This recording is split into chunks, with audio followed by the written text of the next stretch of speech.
Conseiller Bourgeois, peux-tu faire un mic check, s'il vous plaît?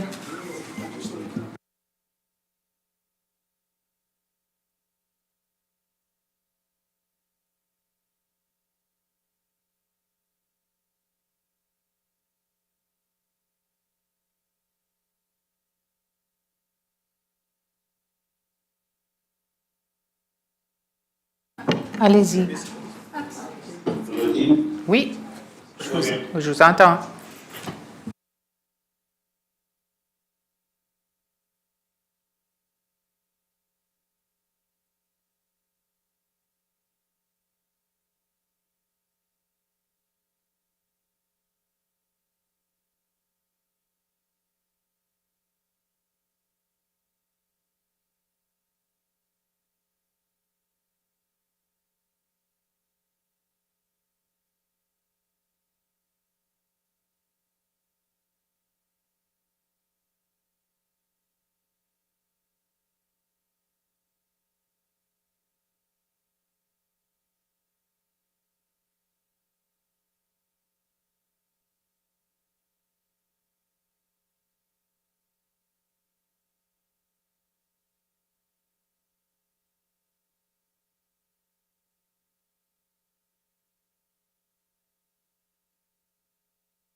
Bonsoir à tous.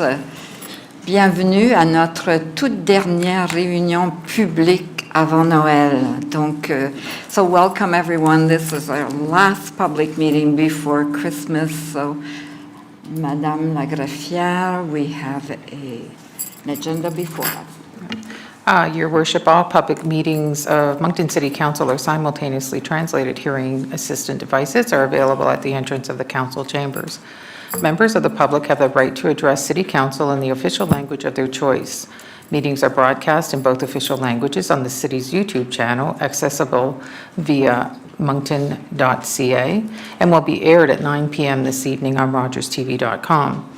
Individuals who have registered with the City Clerk's office at least 7 days prior to the meeting agenda deadline will be allocated 5 minutes to deliver their presentations. All other public presenters will be allotted 2 minutes. A 1-minute warning will be provided to indicate the time remaining. An important reminder to all present, all presenters, staff, and council members are expected to conduct themselves respectfully at all times. Disparaging remarks, offensive language, or profane expressions directed towards council, staff, or members of the public will not be permitted.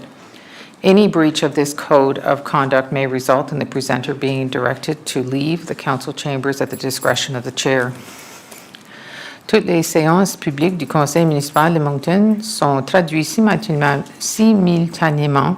Des appareils d'aide à l'audition sont disponibles à l'entrée de la salle du Conseil. Les membres du public ont le droit de s'adresser au Conseil municipal dans la langue officielle de leur choix. Les séances sont diffusées en direct dans les 2 langues officielles sur la chaîne YouTube de la Ville de Moncton, accessible sur le site moncton.ca, et seront également diffusées à 21h ce soir sur rogerstv.com. Les personnes qui se sont inscrites auprès du bureau de la greffière municipale au moins 7 jours avant la date limite de dépôt de l'ordre du jour de la séance disposeront de 5 minutes pour faire leur présentation. Tout autre intervenant public disposeront de 2 minutes. Un avertissement d'1 minute sera donné pour indiquer le temps restant. Un rappel important, tous les intervenants, le personnel municipal et les membres du conseil municipal sont tenus de se comporter de manière respectueuse en tout temps. Les remarques désobligeantes, le langage offensant ou les expressions grossières à l'égard du conseil municipal, du personnel ou des membres du public ne seront pas tolérées. Tout manquant à ce code de conduite peuvent entraîner l'expulsion de l'intervenant de la salle du conseil à la discrétion du président ou de la présidente. Merci beaucoup, Madame la greffière. Est-ce qu'il y a des changements à l'ordre du jour? Non. Pas de changement. So then we will go to a vote to approve the agenda. So We need a mover and a seconder. I need a mover and a seconder. Conseiller Kingston, conseiller Butler. Merci. We will go to a manual vote. Donc, une levée de main. Tout le monde. Motion pass. Merci, Madame la greffière. Are there any conflict of interest, les déclarations des conflits d'intérêts? There are none. There are two sets of minutes to be adopted, l'adoption des procès-verbaux, September 15th, 2025, and October 20th, 2025. Merci, Madame la greffière. Could I have a mover and a seconder for the minutes? Conseiller Steeves, conseiller Edgett. We will go. Are there any questions on this? Oui, conseiller. Merci, Madame la Ministre. Just a quick question, and perhaps to the acting city manager. Is it possible, in those minutes, there is a number of things that were asked of staff and in terms of for follow-up and so on? So could we create some action items out of those minutes that we could bring back, and then maybe we could bring those up at our meetings? So just leave that with you. Thank you. So we do have that follow-up list where we track council's items.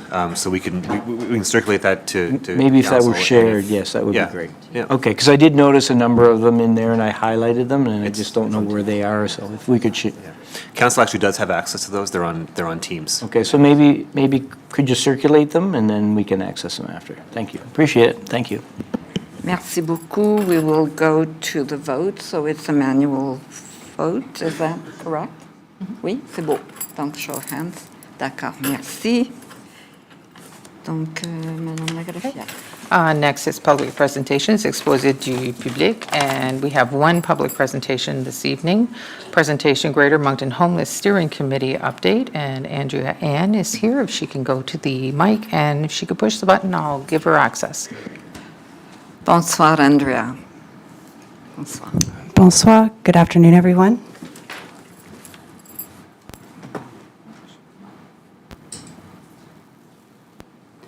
And then I apologize, but to switch the slides, I push. Perfect. Thank you.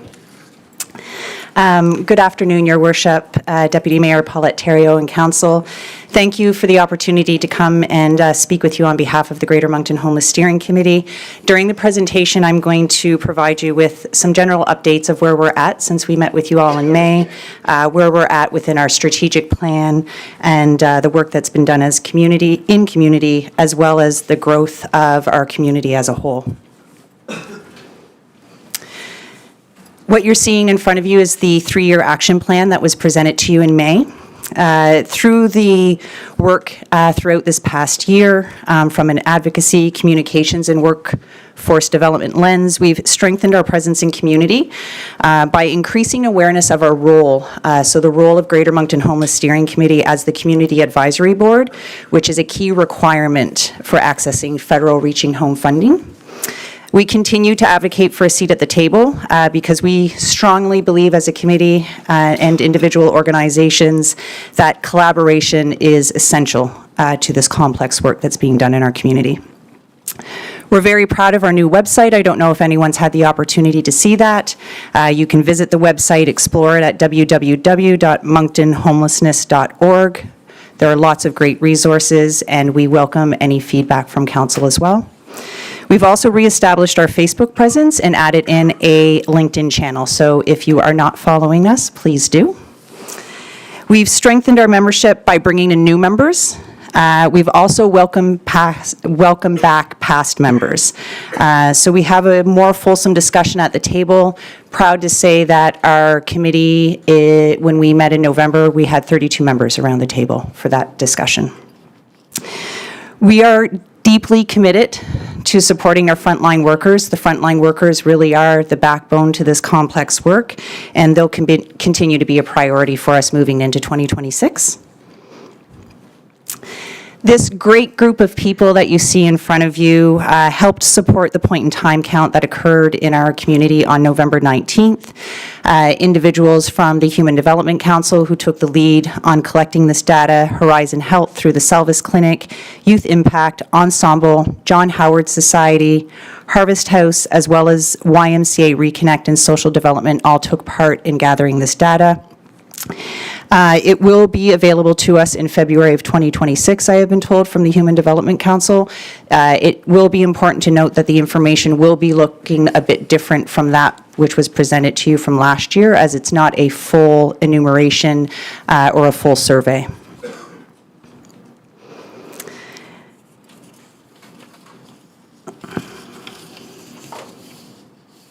This last slide holds importance for, I believe, how we move forward as a community together. Together is the key word. In June, when the Anglican Church on Church Street ended its breakfast program, our unhoused neighbors were suddenly left with no place to really begin their day, to start have a hot meal, a shower, clean clothes, human connection with one another. That really put a strain on community. The Greater Moncton Homeless Steering Committee was able to join together, redirect funding to Harvest House to continue those services in community. But it should be noted that that funding would end in December 31st of this year, so we would be looking at the same issue that we were in June for our unhoused and homeless community. This also led us to launch a summer food research program with more than 20 community organizations. The report coming later this month highlights key barriers in our local food system, including transportation, storage, and limited access to the diverse, nutritious food. We also collaborated with social development in helping support the work that they are doing around presenting the gaps that exist for transitional and supportive housing. We were able to engage with shelters and existing transitional housing to bring voice both from front lines as well as the clients that they support. I believe, and I think you would all as well, that a key element in helping those who are unhoused is housing. But believe that it is also important to recognize the speed in which that this needs to happen. Having appropriate transitional housing in community helps positively impact shelters, and that less shelter space would be needed. Not all individuals are the same, and different levels of supports are needed, pardon me. We need to continue to keep the fundamental rights and worth of people at the forefront of this work, that communities deserve to be inclusive and not segregated. GMHSC recognizes and appreciates that the city is continuing to support the transitional and supportive housing. However, several much-needed projects that were expected to be in place before the colder months, like we're having today, have not moved forward. The pace of progress is not matching the urgency of our community need, and we believe that this must accelerate at a much faster pace. To that, GMHSC lends the support to council to help move this work forward at a much faster pace, however possible. Thank you. Thank you, Andrea. Are there any questions for Andrea? I don't see any. Oh, Conseiller Léger, allez-y. Merci, Madame la Mairesse. Thanks for the presentation. I'm curious, when the church closed the availability in the morning and you've moved it over now to Harvest House, what's been the planning in that transition when you now mention that you won't have any, or there's no funding available in January? So what is the situation, and has the province denied funding, or is it in transition, or what can we expect, and what do we need to get ready for to see what is needed to be able to provide that service in January? Thank you. That is a great question, Councillor Léger. I can't speak to the conversations that have gone on from the province's side and Harvest House. I do know that there have been discussions, but I'm unfortunately not sure how those are moving forward. At this point in time, come December 31st, those services would close, from my understanding. Okay. Perhaps in the next week, can your organization help in terms of maybe making us aware of what the gaps are, maybe through the city, maybe through staff, in terms of maybe some of that coordination between the province and with Harvest House? I'd hate to see, because what's going to be the impact? Let's say January 1st and that service is no longer available. The impact would be that the same that would have happened in June, which would be that Harvest House would only be able to serve meals to its clients. And I guess above and beyond the meals, which are extremely important, it's the fact that this population wouldn't have anywhere to go and have a shower, wash their clothes, get clean clothes if needed, and have that human connection, which is really important. So does the hub offer any of those services? They unfortunately don't at this time, no. They do have a light type of breakfast that they can offer if they have it available. That is something that we discovered within our food research report, which will come later this month, and we will be sharing publicly as well, so you'll be able to read more on that. But it's not something that they're able to be able to support right now, unfortunately, no. Is it because of, could they support it if they had funds? I'm just sort of asking, because it seemed that there are gaps that are created, even though we think, by funding the hub and by helping and creating what we think is out of the cold, but also providing those services, perhaps we're not fully understanding, or I'm not fully understanding all of the services and how better coordinated they could be. The hub is definitely a good asset to our community. It's allowed for a lot of great coordination and ensuring people get to the right shelters that they need. I think with any organization, it comes down to the funding that's available, the staff that's there, and the services that they can offer within those limitations. So I wouldn't want to speak to, I know Alyssa, who's the manager of the hub, would be able to speak to that a little bit more fulsome. I would be happy to circle back to her to see if that is a possibility. I can also circle back to find out as far as conversations between the province and Harvest House as well. Okay, I think hopefully maybe staff can reach out to Harvest House and see what the situation is, and maybe with the hub, and maybe there's funding that's going to be that bridge that we're just not aware of. So perhaps that would be helpful. And secondly, when you did the point in time count, any idea in terms of the impact that we are currently seeing with homelessness in our community? We've always seen that population grow. So are you expecting it again to grow? And I'm just trying to get a glimpse of what the situation is, and maybe asking you, what are you hearing from the individuals on our streets, and are things getting any better, or what is it that we could do better as well? We've not yet realized transitional housing here, where that real deep need is for people from the street to similar projects that they've done in St. John and Fredericton. Mm-hmm. I hope that by the spring we will have something, but just your thoughts. And thank you for mentioning for the transitional housing, because I think that is a key point. I think even if we were all to think about the transition within our own lives and where we're at now within our housing and what that looked like years ago, there's different transitions that we have made within to where we've gotten. So it's, I think, fair to say that that population also has some transitions that are needed. From the point in time count, again, unfortunately, I can't speak to the numbers because we haven't seen those. I do know that there were a lot of surveys that came in. I know that Human Development Council now is just making sure that there's no duplicates, so that's where we'll be able to have more of an accurate number. I would say that our inflow continues to exceed our outflow.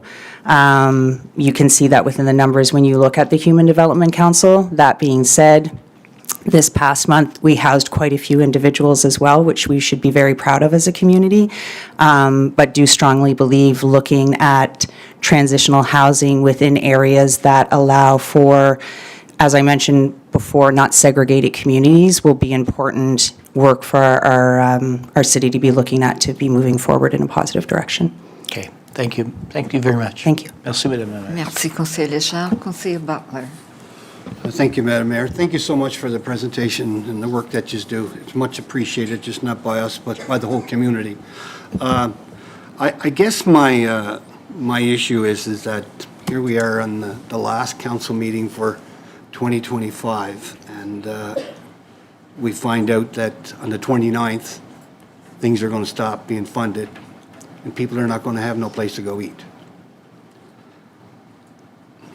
I think it's, I've been on council since 2016, and it seems like every winter, when we get to the coldest part, when these most vulnerable people are having the hardest time, it comes to our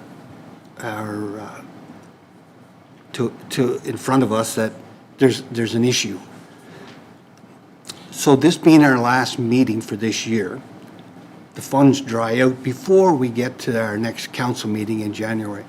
What can we do as a council, as a city? Who can we put you in touch with tonight, after this meeting, to make sure that these people are at least have something to eat? Who do we call? Please give us direction here. Thank you for the question, Councillor Butler. It's a very good question. I don't think it's one that we haven't been thinking of throughout this period of time. I know that Harvest House has been looking at other ways to continue that. Not being part of their organization, I just don't feel that I can speak fully to what they're doing. As far as rectifying or making sure that their service would be able to continue forward. I guess it's a hard question for me to ask, because I think one of the biggest, or to answer, because I think one of the biggest questions around that is where is the right space, which was always the issue when we looked at before, because you need the appropriate space that's going to be able to have the showers, that does have the laundry services.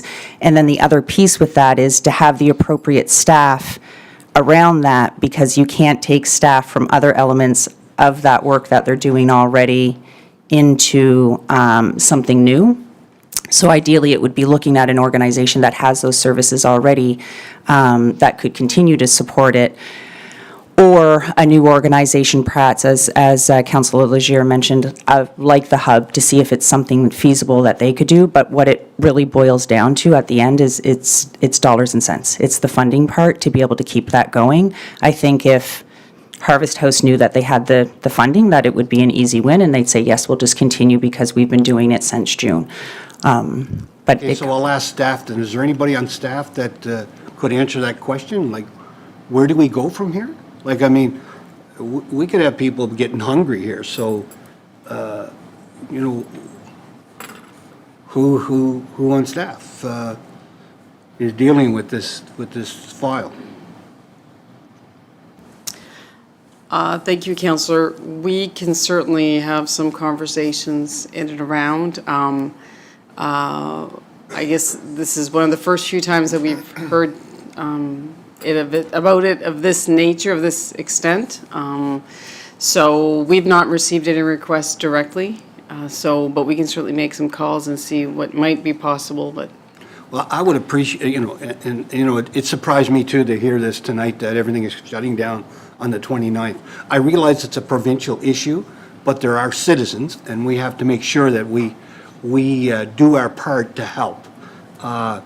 So maybe with Isabel, you could touch base this week, and you know, if there's something that has to be done as far as funding or something to do a bridge, that we could possibly find some monetary places that we could take it from, and just to make sure that people get fed over this till we get direction where that's going to happen and when it's going to happen. If Harvest House is going to keep doing it, or, you know, we have a large population of people that will be depending on to get something to eat. You know, if we can't, maybe we can't get them all shelter, but we should be able to feed them. So anyway, I would appreciate that you and Isabel would get together in the next day or two, please, before the 29th, that we can come up, and something has to be done. I'm sure council can figure out something, but I appreciate you coming back. I would say, though, and no fault to anybody, certainly not trying to throw the blame on anybody, but we as council, you know, we really do support trying to help everybody in this city, but we can't help if we don't know. And reports like this should try to get to us a lot earlier than the last hour. And again, no blaming anybody, but I think it's something that we have to work upon. Because I remember years ago, we'd at the last minute have to open an emergency shelter down on Commercial Street, and it was just, taboo what was going on down there. So, with things like this, if we could work together a little bit closer, it'd be great. Just give her a sec, she'll turn green there, or turn red. There you go. There we go. No, and I appreciate that, Councillor Butler, and definitely note it, and you will be seeing a lot more of me in the new year. I'd like to see that. Thank you. Thank you Thank you. very much in all you do. Thank you, Your Thank you. Worship. Thank you, Councillor Butler. Councillor Kingston. Thank you, Madam Madas. Thank you, Andrea. Pardon me, any winter deadline is concerning, extremely. To find that out, to pursue Councillor Butler's line of questioning. Provincially, any indication from Social Endeavour Health that, number one, they're aware of the deadline? And are there any, I know you may not be able to share that or cannot, funding initiatives or plans, discussions, meetings along that line? I do know that social development is aware, because they do sit on the committee, so they would be familiar with that information. To speak further to that, though, unfortunately, I'm not the best person, but to Councillor Legier and Butler's point, I will definitely follow up and get in contact with Isabel to give any insight, for sure. Well, let's all work together. I remember the original request from Leon Baker and Harvest House at the time, and there was a deadline on that as well, and we acted in partnership with others. We acted fairly quickly at that time. And here we are in December, and to Councillor Butler's point, not the time of year to be closing anything on the service side, and particularly to our most vulnerable, as you well stated. So let's all work together on this. Andrea, thank you for coming in. Thank you. Merci. Thank you. Merci, Madame Madas. Thank you. Merci, Councillor Kingston. Thank you, Andrea. And thank you to the members of the steering committee who are here this evening. Your work is really very much appreciated from our city. Go ahead. I did just get a little update. So from a funding perspective for Harvest House, there is a proposal that's in. They're just waiting to hear back from social development right now. So hopefully I'll have a little bit more insight that I can relay to Isabel as well to that. Thank you. The power of technology. Thank you, merci. Okay. Next is administration presentation, is exposé de l'administration. Et ce soir, on a mise à jour de la GRC. Benoît Jolet, superintendant du service régional de Kodiak de la GRC. Bonsoir, Monsieur le surintendant. Bonsoir, Madame la Mairesse par intérim, Moncton Council, city staff, and public that's here this evening. I'll jump right into it. Some of the highlights since I last reported to Council back in November. First off, regarding our community policing efforts. So on November 18th, Inspector White and myself joined several members of community policing at another Coffee with a Cop event just a couple doors down here at Cafe X on Church Street. We were joined by Moncton Bylaw, Moncton Fire Department, CN Police, and other first responders. And again, it was a nice activity to meet with residents, answer questions, and thanks to everyone that attended. Next, regarding the Royale Santa Claus Parade, the weather cooperated with us this year. So on November 22nd, we proudly marched leading off the parade. As I said, the weather was great, and it was really amazing to see how many people were there for those that participated. Moncton is pretty impressive, and there's people from across New Brunswick and even the Maritimes that showed up, and there was a tunnel of people, and it was nice seeing the smiles on people's faces and the families that were cheering on everybody that was in the parade. On November 23rd, the Community Policing Unit attended the annual First Responders Game hosted by the Moncton Wildcats at the Avenir Centre. The members had a kiosk set up on the rotunda and used the opportunity to speak with residents and provide promotional material regarding the RCMP. Thanks to the Moncton Wildcats for the invitation, and we were rewarded by a commanding 6-1 win by the Cats. Once again, this year, Kodiak RCMP organized the Suffolk Cruiser event for all three communities. The event in Moncton was this past December 11th, and it was in partnership with Sobeys on Vaughan Harvey and the Peter McKee Community Food Center. So again, we take great pride doing whatever we can to work with our partners to help the less fortunate. And in hearing tonight's presentation, there are definitely people in need in our community. Thanks so much for all the volunteers and for everybody that made donations to all three events. In early 2026, we're going to be launching a pilot project in the downtown of Moncton to address mental health concerns. It's in partnership with Vitalité and Horizon. Each day, a regular member will be paired with a mental health worker and will be on patrol in the downtown of Moncton. This team will be an extension of the mobile crisis unit and will be proactively patrolling the most troubled areas to make contact with individuals struggling with mental health concerns. This model that we dubbed CAR 67 has seen immense success in the Lower Mainland of British Columbia. So we're emulating their project that worked so well out there into here into the Kodiak area. So I'll be able to report at a later date to council to tell you exactly how it's going. I'm proud to report that Kodiak RCMP now has a dedicated media relations officer. Constable Luc Picard was selected as our new media relations officer on December 1st. He's been at Kodiak for several years on patrol and most recently on the community policing unit. He's going to be receiving various training and getting used to his new role. And the goal for Kodiak RCMP is to have our own social media presence, to deliver daily posts on operations, community events, safety concerns, and other items. Like I said at past council meetings, is through the New Brunswick RCMP's media page, often it's what we read about is major incidents, missing persons, but what gets lost in the mix is what happens day to day in the communities. So we're going to see a lot more reporting, daily reporting on exactly what is going on in the community and what our members are responding to. Our crime reduction unit has been busy on various problem areas in our community, working primarily on drug work, open-air drug enforcement, but also stolen vehicles.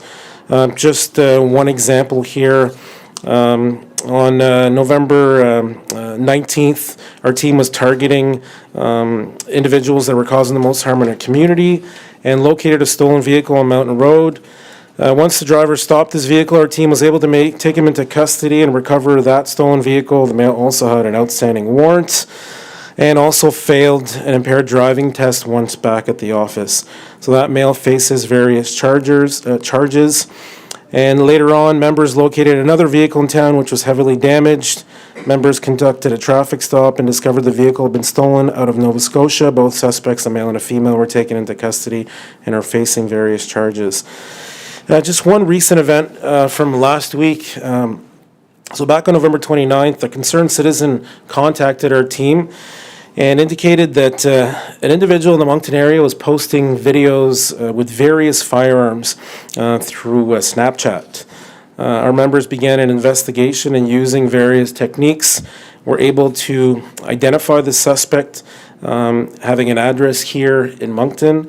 And just this past December 10th, a search warrant was executed at the suspect's residence on Teaberry Avenue. And during the search, 2 prohibited semi-automatic rifles, 2 shotguns, and other replica firearms were seized. Our members are continuing the investigation. This 28-year-old male is facing various charges, and it was learned that through the investigation that the individual has been crossing over from the United States and Canada. So we've employed Homeland Security investigations in this file for assistance. On November 28th, CN Police reported a break and enter at their facility on Hump Yard Road, where various stolen equipment was stolen. And again, a week and a half later, a second theft from the location. We're talking about nearly $25,000 of items that were stolen. Our team began the investigation at the start, at the first complaint, and on December 10th, our investigators confirmed a ping on one of the stolen items, which led them to a residence on Savoie Drive in Moncton, at the address of a known offender. Members then executed a search warrant at the residence where the primary target was arrested for a 42-year-old male, and several high-value tools which were stolen at the CN yard were located and seized. The suspect faces multiple property crime charges and has been remanded into custody. Another incident that I'd like to bring to council is on November 18th, one of our patrol members, and I'm sure a lot of the people here may have seen this on social media, he responded to a complaint of an erratic driver at a local restaurant, and the suspect who was operating a vehicle was continuously bumping into other vehicles. It was a dangerous situation. One of our members eventually located the suspect vehicle. However, the male had left on foot. It led to a physical altercation between our member and the individual who was being placed under arrest. And then all of a sudden, a member, it ended on the ground, sorry, it ended, the physical altercation ended on the ground, and a member of the public quickly intervened and was able to help our member subdue and control the suspect. So we don't condone this activity. Members of the public should not put themselves in harm's way. However, I'd really like to thank the individual for coming to our member's aid. And the suspect was taken into custody, and this past December 5th, Inspector White and myself were able to meet Mr. Doug Matchett and thank him for helping our member and offering him a certificate of appreciation for helping our member and ensuring public safety. Excuse me. On November 21st, our patrol members observed a vehicle in Moncton which had been reported stolen. However, it failed to stop for our officers. Various techniques were deployed in attempting to stop the vehicle, which was finally stopped on the Fredericton Fredericton Road area in Salisbury. It took us outside of Moncton. 3 people were taken into custody. 1 adult and 2 youths, and the reason that I mention this is unfortunately we continue to see the same youths involved in vehicle thefts and dangerous driving activities throughout our area. But like I've said to council before, we will continue to arrest, lay charges. However, there are several of these youths that are being released, whether it's the next day or a couple days after, and they're still involved in the same negative activities. And finally, as it was mentioned, it's the last meeting in 2025. I'd like to say happy holidays to all of council, staff, all the residents of Moncton and the 3 communities, health and happiness. And also take a minute to thank a first responder, whether it's a police officer, firefighter, paramedics, all the shift workers that are plowing our streets and keeping us healthy in our hospitals, and our volunteers. And if you do drive during the holiday season, please do not drink and drive, have a plan, and enjoy your families and your friends. Merci. Merci beaucoup, Surintendant. Je vois pas de questions. Donc, on va vous souhaiter de très joyeuses fêtes à vous et à votre équipe. Ah, conseiller déjà. C'est beau, allez-y. Merci, Madame la ministre. Je suis jamais vite assez. Merci, Surintendant. Je trouve que c'est pas mal frustrant là, en termes de... Tu as mentionné ces 2 scénarios. 2 scenarios that you mentioned. One was a previous offender or known offender, and then your other comment related to young people and their reoffending. And I think that's, you know, we certainly know within the court system there are issues. It doesn't mean that everyone requires the same sentence, but something has to happen in terms of rehabilitation and so on. And I'm just wondering from a municipal perspective, I don't know if and perhaps staff can tell me, but I don't know if we have ever put in writing a request to the province and to the federal government to look at the court system and see what can happen in terms of making, you know, things, making people accountable for their actions. And that's what I hear over and over and over from people from the Enough is Enough campaign that you know, are frustrated with vandalism and so on. So let me get an answer to the first question is would staff, maybe through Nick, do you know if we've ever sent anything formally? And if we don't know for sure, maybe it's something we should look at in terms of expressing our concerns with respect to the court system. I know that the province has promised a mental health court in the spring of 2026. That's a start, but as a municipality, you know, we hear it every day. We're very concerned, and you see it every day. And I think, you know, what are some things other than that you would like us to help you? Because citizens seem to be stepping up now and reporting, and you're certainly doing your end, which is arresting. But if the rest of the system isn't working, it's pretty frustrating. So it's a great comment, Councillor Lejeune. So to answer that, I'll say is that obviously we're guided by the criminal code and processes, and that's what we do on a daily basis.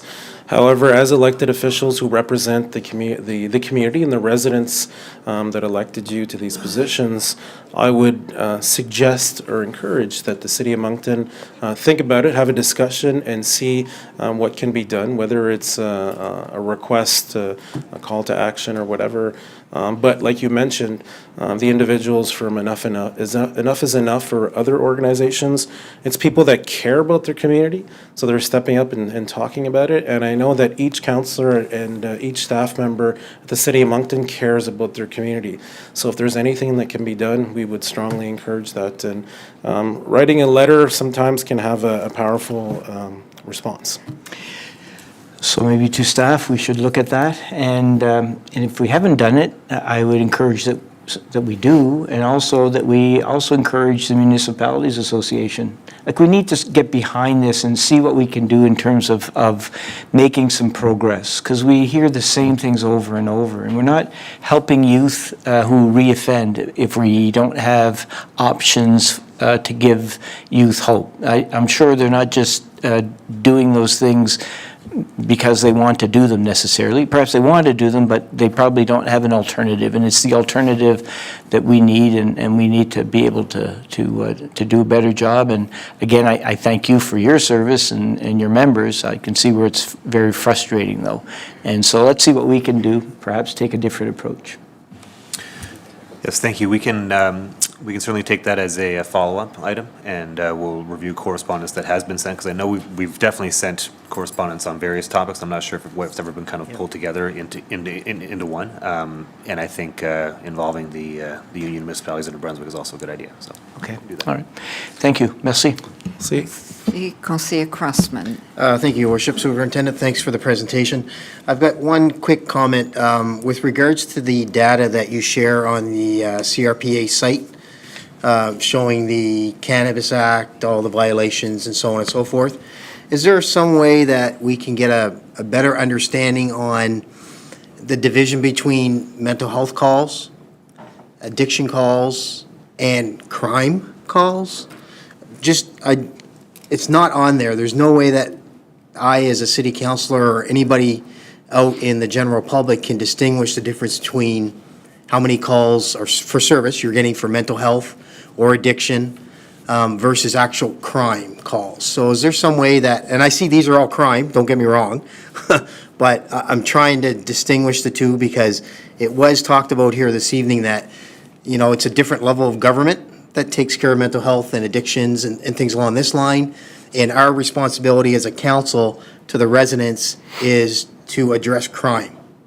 So I'm just trying to figure out if there's some way we can distinguish, and you can show council and the residents exactly those three pillars and what the service calls are. Yeah, and again, it's a good point, and what I mentioned earlier about having our media relations officer, we only provide data to the CRPA, and they post whatever they would like on their website. Okay. But we want our own social media presence where we will be providing specific. I'll give you an example. Yeah, you'll wake up Monday morning and you'll look at your favorite social media platform, and our intention is to have a post where it will say Kodiak members last night responded to 67 calls for service, 8 thefts, this, that, 9 mental health calls, and everything. So I think that's where you're getting at. Yeah. And I think it's going to be the best way just to give what's really happening in our community, because we've often talked about perception, specifically in Moncton and the downtown. Some people have no idea really what's going on in their community. They perceive crime being a specific thing in the downtown of Moncton or in any other community. So we just want to show it even more exactly what's going on and what we're doing too, so. Okay, great. I think that you've hit the nail on the head as far as my comments go. I have to agree with you. If there's some way we can distinguish that and show exactly what's going on within our community, because at the end of the day, Superintendent, it's the RCMP that we as a council and the tri-councils have an opinion on and fund, with citizens' tax dollars. So if I have to make that request through the CRPA, then I know Councillor Kingston sits on that as far as the representatives go. So maybe he can take that note back and we can see what we can get for data. So good, thank you. Merry Christmas to you and your crew. Please Thank you. pass that along if you don't mind. Thank you, I will. Thank you. Merci, conseiller Crossman. J'ai une question pour vous. Oui. Au niveau de la prévention avec les jeunes, qu'est-ce que la GRC, qu'est-ce que vous faites avec les écoles, parce que je trouve ça profondément triste d'entendre que ce sont des jeunes qui répètent ces actions, donc, mais ils viennent d'où ces jeunes? Comment on peut prévenir? Pour prévention, comme que j'ai déjà rapporté, on a 41 écoles dans notre territoire. Nos agents de la police communautaire font des présentations tous les semaines sur divers sujets. Ça peut être, disons, sur le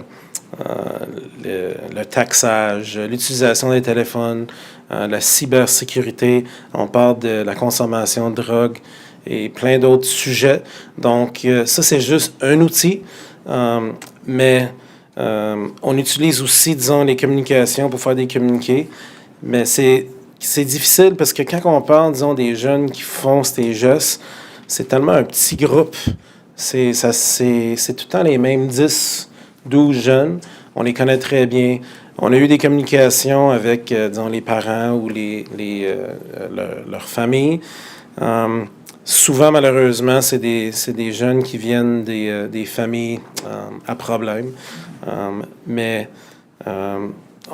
chaque fois qu'on met la main sur des jeunes qui font, disons, un vol de véhicule, on prend tout le temps le temps d'essayer de leur parler, d'essayer de parler aux parents. Mais souvent, c'est un des plus gros problèmes, c'est qu'il n'y a pas de répercussions pour les actions en ce moment. Donc, les jeunes vont voler un véhicule, on va les arrêter, on va les enlever sur le chemin et le lendemain, sont de retour sur la route. Et une fois qu'il y a 2, 3 jeunes qui se mettent ensemble et qui ont un but, ils peuvent faire n'importe quoi que même un adulte peut faire. Donc, nous autres, on va continuer à travailler là-dessus. Peu importe si c'est faire des arrestations, charger les gens, mais aussi continuer à faire la communication et la prévention dans les écoles. C'est beau, merci beaucoup. Merci. Madame la greffière. Next is Planning Matters at Question d'Humanis, and there are 7 items coming before council this evening. The first is a public hearing for 75 Botsford St. Bernard Square, and there has been objections received, and I see that Sarah Anderson is at the mic. Bonsoir, Sarah. Bonsoir. So we have 7 public hearings this evening, is that correct? I believe Ou so, six? yes. 4. 6 ou 7? 4 for zoning, 2 for Okay. stop-up and closes. Right. C'est beau. So do you want me to explain the process, or are we fine? You will do it, Sarah? Sure, I can. Okay. So basically, I will present the application, and then once I've presented all of the information, I can speak a little bit to the objections that we have received and my response to them. And at that point, I believe I can take questions from the council members.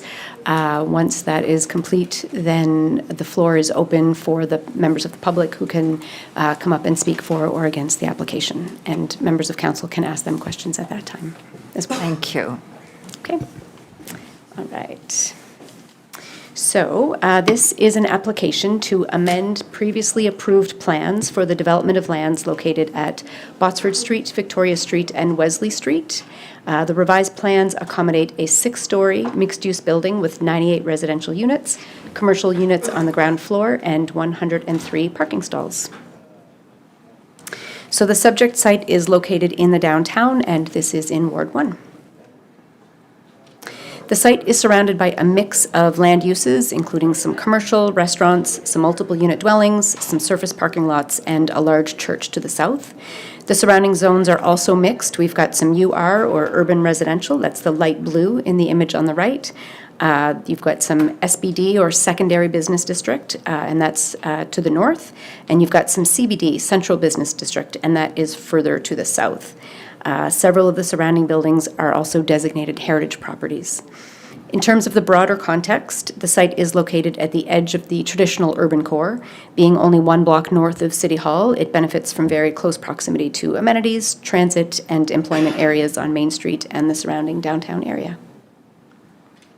So the subject land was successfully rezoned in early 2024 from SBD, or Secondary Business District, to CBD, Central Business District.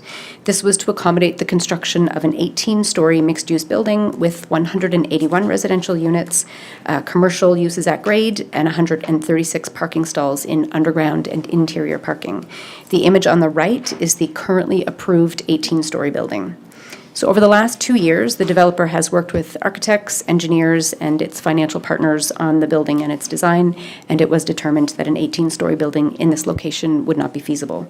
For this reason, after much discussion and review of options, the developer has proposed to redesign the building. So the new design is for a 6-story building with 98 residential units, commercial uses at grade, and a total of 103 parking stalls, located mostly within the building, but a few stalls on the surface as well. The image on the left then is the new proposed building. So the mixed-use concept will remain. Commercial units will line Botsford Street and a portion of Victoria Street, and the upper floors will be for residential units. So here, the image on the left is what we will see on Botsford Street. The image on the right is what we would see from Victoria Street. You can see here that the building is U-shaped in order to tuck some surface parking for some customers of the commercial units into the middle of the site. The revised number of residential units is 98, and that's down from the original 181, and the revised number of parking stalls is 103, and that's down from the original 136. So the main lobby entrance for the residential units is off of Botsford Street, and that is shown on the image on the left with the all glass and the angled peaked roof. On the right, it shows the Wesley Street side. That side has a garage door entrance that will access the underground parking. This image also shows how the new building in relation to that existing church, St. Bernard's, on the south. The space between the buildings will be fenced with decorative fencing on both ends to avoid it becoming an alleyway or a dark space. This is not shown on the plans, but it is the intention of the developer to put the fence there.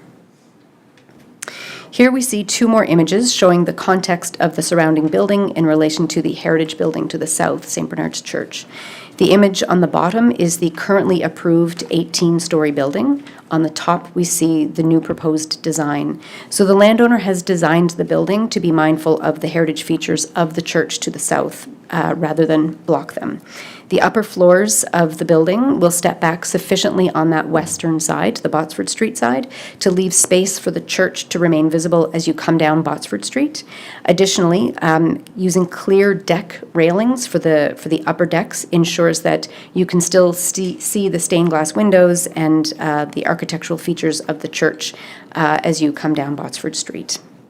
The application was presented to the Heritage Conservation Board on November 13th, and the board was generally satisfied with the revised design. Overall, it was agreed that the reduced height from 18 stories to 6 stories was appropriate given the surrounding built form.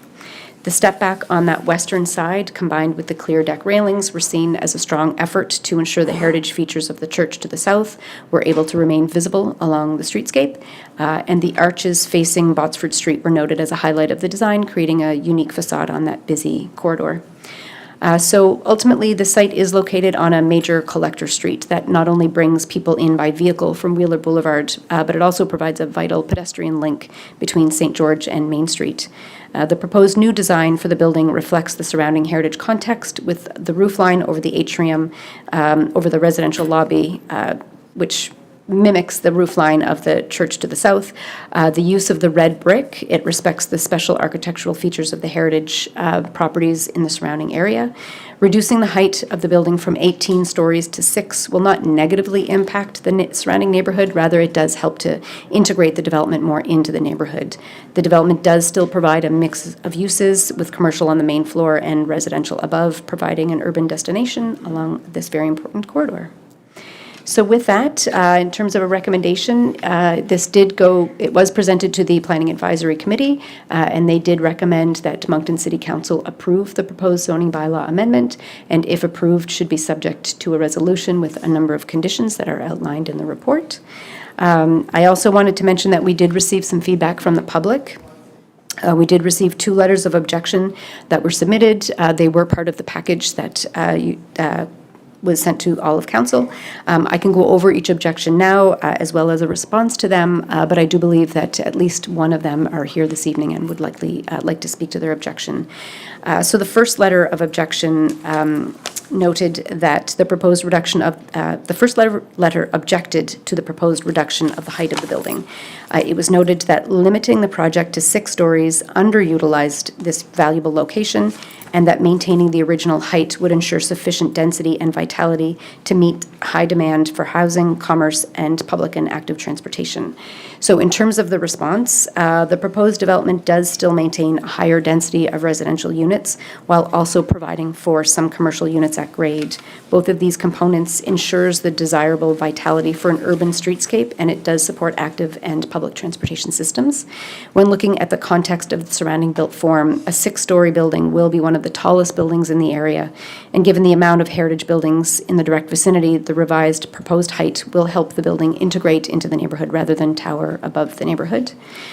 The second letter that was received objected to the height, the design, and the bulk of the proposed building. The residents commented that the revised building will impose on the St. Bernard's Church to the south. It was noted that it doesn't reflect or complement the surrounding heritage buildings, and it also noted that it would block the building to the north, which relies on passive solar heat gain. So in terms of a response, the architect has noted that they designed the building to be unique and not a mimic necessarily of the surrounding heritage buildings. They have incorporated specific features into the architecture that would reflect and recognize specific heritage features while still designing a modern building that reflects today's architecture as well. And I did go over the different features, but the red brick on the main floor is used on many of the heritage properties in the surrounding area. The angle of the roof line over the residential lobby facing Botsford Street, and finally the step back of the building and the clear deck railings also allow for the church to the south to sort of shine and not be blocked. As this is an urban area of the city located on a busy collector street, density is highly desirable component of the development. A 6-story building is more sympathetic to the surrounding built form, and the U-shape of the building facing Victoria will help to reduce the amount of shading to the properties to the north. In terms of the height of the building casting shadows, it should be noted that the surrounding mix of zones, being primarily the secondary business district and the urban residential district, they both permit a maximum height of 19 meters or 6 stories, which accommodates up to 6 stories as of right. So that is permitted for all of the surrounding properties in this area. In an urban area, again, reasonable height and density are important to ensure vitality and vibrancy and support for services and amenities in the area. And with that, I'm happy to answer any questions. Sorry. Merci beaucoup, Sarah. Is the developer or the applicants here? Are they here this evening? Yes, to answer questions, if there's any. Yes, okay, just to answer questions. Is there anyone who's in favor of this project who wishes to speak? Is there anyone? I believe we need to answer questions from the council first before we open it up, or no? According to this. Okay, sorry. All good. Apparently not, Sarah. So is there anyone who wishes to speak in favor of this project? I don't see anyone. So then we will move to according to this, to the objectors. So do we have anyone here who wishes to We have- speak against the project? We have one objection, Pierre Landry, if he can come to the podium, and he has 5 minutes to speak. I noticed that there's a little window with the camera on the presenter, and part of my presentation has subtitles. Would it be able to turn off the camera during the subtitles? I just got a nod from my yes. Okay. Merci. All right, I guess it's on. Bonsoir tout le monde, mon nom c'est Pierre Landry, et puis je viens de faire une présentation pour quelqu'un qui ne pouvait pas être ici ce soir. Donc, I asked council to consider the impact of their decisions, and I would like to share with you my neighbor's story.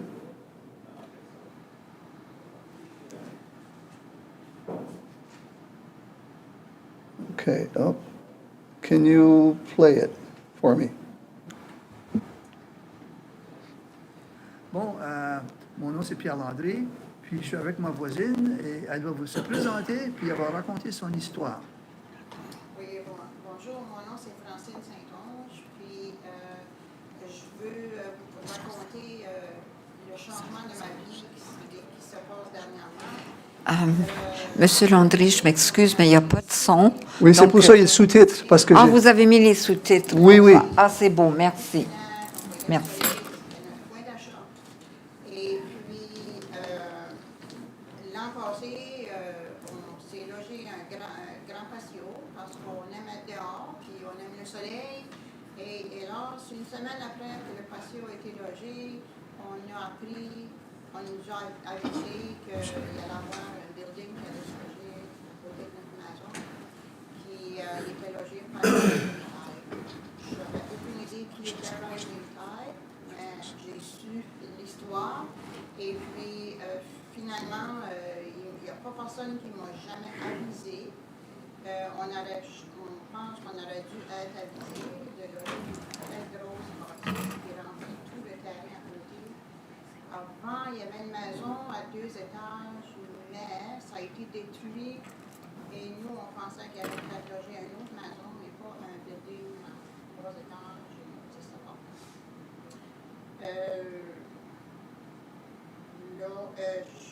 Moi et mon mari, on va pas rester. Je ne peux pas assumer ça, c'est difficile.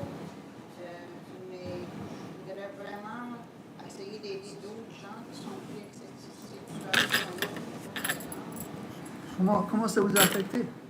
Ça nous a affecté mentalement et monétairement parce que maintenant, quand je me lève le matin, il faut que j'allume toutes les lumières de la maison pour plus avoir de la clarté. Et puis, comme on n'a plus de soleil qui rentre dans la maison, c'est complètement couché. C'est certain que je pense. On est affecté mentalement et budgétement. C'est pas vraiment plaisant. Pour quelle raison que vous avez... c'est déjà fait, la bâtisse est là? C'est ça. On n'a plus d'options maintenant, nous autres. La seule option que moi je peux voir pour en sortir pour notre budget, pour vendre la maison. Et en plus, maintenant, essayer de vendre cette maison ici, on perd beaucoup d'argent.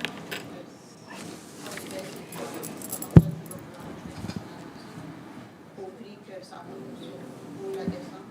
C'est de l'argent que l'équité de notre maison qu'on va faire, qui est pas mal de $1000. Donc, ça va, c'est ça qui vous affecte. Puis pour quelle raison vous voulez faire ce témoignage? Pour essayer d'aider à d'autres gens qui sont pris avec cette situation-là. Parce que c'est pas quelque chose que quelqu'un devrait avoir. Se faire bloquer le soleil. La lumière, c'est important. On a tous besoin de la lumière, c'est de la santé. On a besoin de ça. Il faut avoir du soleil et de la lumière dans nos maisons. Puis en plus, le building qui ont logé à côté de notre maison, apparemment c'est pour aider aux gens qui sont sans-abri ou gens comme ça. Mais il y a une petite fenêtre de leur appartement qui est une petite fenêtre, c'est sur le côté nord. Alors, ils ont Monsieur Landry, est-ce que je peux vous interrompre? Est-ce que c'est bien pour le 75 Oui, oui. Botsford? Oui. Merci beaucoup. Bon, ensuite, OK, pour avancer. Pouvez-vous avancer au prochain slide, s'il vous plaît? Puis je suis avec moi.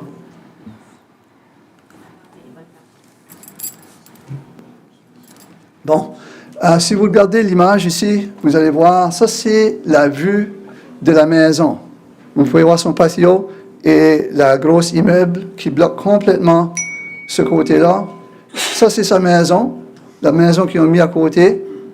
Et puis, ça c'est le nouvel immeuble qui a été installé qui prend tout son espace. Puis il y a un autre projet près de la Saint-Bernard qui est proposé.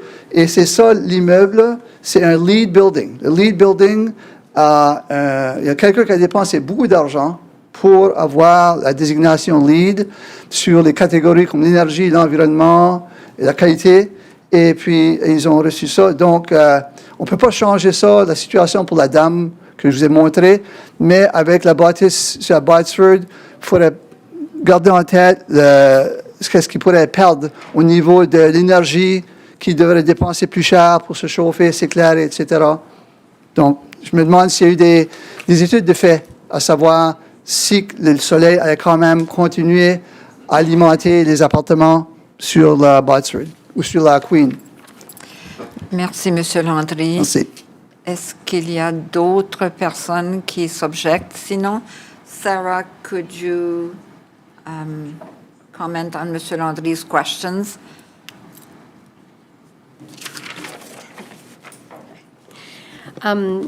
Yes, I guess what I would say is that in this particular area, the context, it's an urban area. Height is needed, density is needed to make sure that we've got vibrancy, that we have public transit that works, that we've got businesses that people can walk to. Density is important. 6 stories is not 18 stories. I guess in this situation, the height is being lowered to 6, and I guess that would be where it is unfortunate. I don't deny that, and we are working on a municipal plan review. We will be updating our design standards, and we will likely be looking at different ideas for different architectural features that can enable more sunlight to hit our streets. But at the end of the day, this is a downtown area where height is needed in order to sustain our services. Merci beaucoup, Sarah. Est-ce qu'il y a eu une étude de fait au niveau de l'impact de la bâtisse sur la LEED building? No, there was none done. At the end of the day, all of the surrounding buildings are zoned to permit 6 stories as of right. And so even on this lot, the CBD zone does allow up to 18, there is no height limit. So that being said, though, to answer your question, no, a study was not done.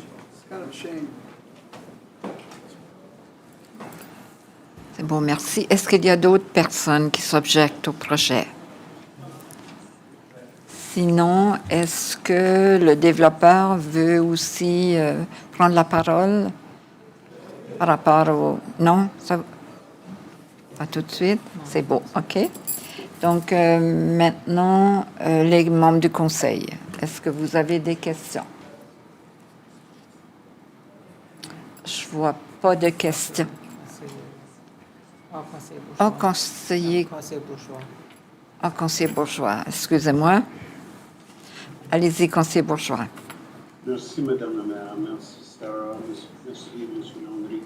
J'avais soulevé une question lorsque le sujet est venu pour la première fois au conseil, il y a au moins un mois. C'est cette bizarre forme de OU avec une sorte de stationnement, mini-stationnement à l'intérieur. Et j'avais demandé que le parc se penche là-dessus Sarah, est-ce que le fait que s'est penché là-dessus, est-ce qu'il y a eu des préoccupations? No, it was presented to the PAC. There was a section in the report that did talk about that U-shaped parking, the fact that it is a surface parking lot in the downtown area. Surface parking is permitted when there is a main use on the lot. So in this particular case, it is a permitted use. It is tucked away, which is ideal. It's not necessarily a prominent part of the development. It's not seen from two of the three public streets, and so it was felt that it was a reasonable solution, I guess, a reasonable component of the development to have the parking there. OK, merci beaucoup. Merci, Madame la... Merci, Conseiller Bourgeois. Conseiller Crossman. Thank you, Your Worship. Sarah, thank you for the presentation. Truly appreciate it. And I appreciate you clarifying that fence, that gateway that I had questioned at the last meeting. So it's good to see that that's going back. I think my biggest two concerns on this project, or one would be, and it's not the developer, it's more city-related, is cleaning of the proper sidewalks that aren't currently being cleaned around this development. And when I say that, I'm talking about Wesley Street, Leicester Street, Lewis Street. There's only one half of each of that street that is cleaned. So if we're going to be putting more people in the downtown core, I think that we need, as a council, or somebody needs to look at expanding the sidewalk cleaning in that area. That's just minor details, but I think that discussion is going to have to be had eventually. And as far, you did mention about the municipal plan review that is ongoing on these developments and across the entire city. How are we going to address the fact that land is so valuable, that we're running short on land, and that the only way for developers to truly succeed and have a return on their investment for the benefit of the tax dollar, which we all enjoy by police services, fire services, garbage pickup, snow removal, they have to go in the air. So how is that going to get addressed through the municipal plan? So we will be looking at design standards Okay. through the municipal plan and the update to the zoning bylaw. And one of the components of that will certainly be looking at improving or ensuring that the public realm is a pleasant place to be. I can't guarantee that it will mean shorter buildings everywhere so that sunlight can get places, but it could mean different architectural features or angles of the building that could allow more sun to, at the very least, hit sidewalks and that sort of thing. Okay, that's just one thing that we have to realize within the downtown core, and of course everywhere, that these pieces of land are very rare. And I know this development has been sitting for a while waiting to develop, and I know our housing shortage is at the point where it is. So I just want to make sure that, you know, as you go through the municipal plan, maybe that's something that can be brought up and talked about. But Certainly. I do know there are other councillors that are getting calls on the sidewalks within this area. So this is something that we need to look at if we're going to approve these projects. Fair enough. Good, thank you, Your Worship. Merci, Conseiller Crossman. Conseiller Deschamps. Merci, Madame la Mairesse. Merci à Monsieur Landry pour nous avoir amené, disons, l'histoire d'une résidente. Sarah, it's interesting because I guess until this point, we have always seen shadow studies for larger buildings. And typically, even we saw shadow studies for the 6-story building that's at the corner of Von Harvey and Main. So it's interesting that we didn't do shadow studies for this. However, I do like, and it maybe wouldn't have changed much in terms of but it would have at least maybe brought us to maybe the conclusion that you're proposing, which is we need to design buildings so that it reflects light in areas that are going to be somewhat dwarfed by buildings, right? And perhaps in the municipal plan, maybe there needs to be some understanding of the spacing of buildings. And even though, you know, maybe in a scenario where maybe a 3-story building would be permitted, maybe because of the house heights next to where that is proposed, maybe it becomes a 2.5, for example. You know, just things that bring into perspective the fact of the neighborhood itself. Understanding the neighborhood's changed, there's no question, but we do have a fair amount of somewhat historic properties in different areas. So I think that's what that captured. And I think this was a nice, unfortunate, but it's a visual way to really see the impact on that particular household. Hopefully it's not as bad. Maybe in the way that building is designed, maybe there will be more light reflected that we're just not aware of. But I'm glad to hear that you're going to bring it to the municipal plan review. Yeah. For the fence, I'm glad to see that it was always part of the design. It doesn't indicate lighting though, and that'll be really important, that it not just become an area that has fencing but doesn't have proper decorative, nice lighting. Doesn't need to be baseball lighting, but needs to be something that's used. So I just wanted to make that point. Even in what was written down in our report form, it never commented on the lighting. So if you wouldn't mind bringing that to their attention. Absolutely, and I know they would have no problem with that at all. Yeah, but overall, I think it's interesting because I think that 18 stories probably would have had a lot more impact, undesirable impact in some ways for a lot of the residents around. I think that's something that we need to reflect in our thinking of densification in their new municipal plan, but also taking a look at what's acceptable, I guess, for neighborhoods. Such as we did at Vaughan Harvey in Maine. 10 stories was not acceptable, but 6 stories has been working out quite well, actually. So perhaps that's where we have to find that flexibility. So, other than that, I think my biggest concern would be that once this, if this goes through this evening, when is the start date for construction? Because this will be the third time that this has come before council. I know they wanted to start this fall, and that just wasn't possible with timing. So I know they do want to start as soon as possible, but now that it is snowy and winter, I'm not really sure, and I don't know. You want, okay. I'll get you an answer. Thank you. My name's Evan with Amico Construction, Evan Fitzsimmons. Due to the financial review of the process right now for the building, we're looking to start, if everything goes well, in the spring. So that would be April, May kind of timeline if everything can thaw out. Okay, all right. Well, good luck and thank you. Merci. Thank you. Merci, Conseiller Légère. I don't see any other questions from council, and if there's no new information from the public, I will declare the public audience, la public hearing, merci, closed. And we have a motion, so I need a mover and a seconder for the motion. Conseiller Crossman, Conseiller Leblanc.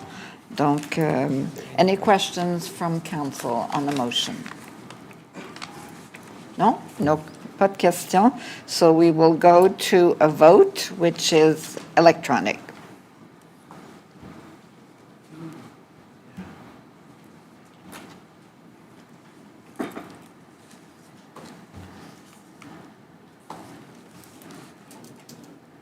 Motion carried unanimously. Merci. Madame la Greffière. Next is a public hearing for 124 McSweeney Avenue, and there have been objections received. And I see Josh Davies making his way to the podium.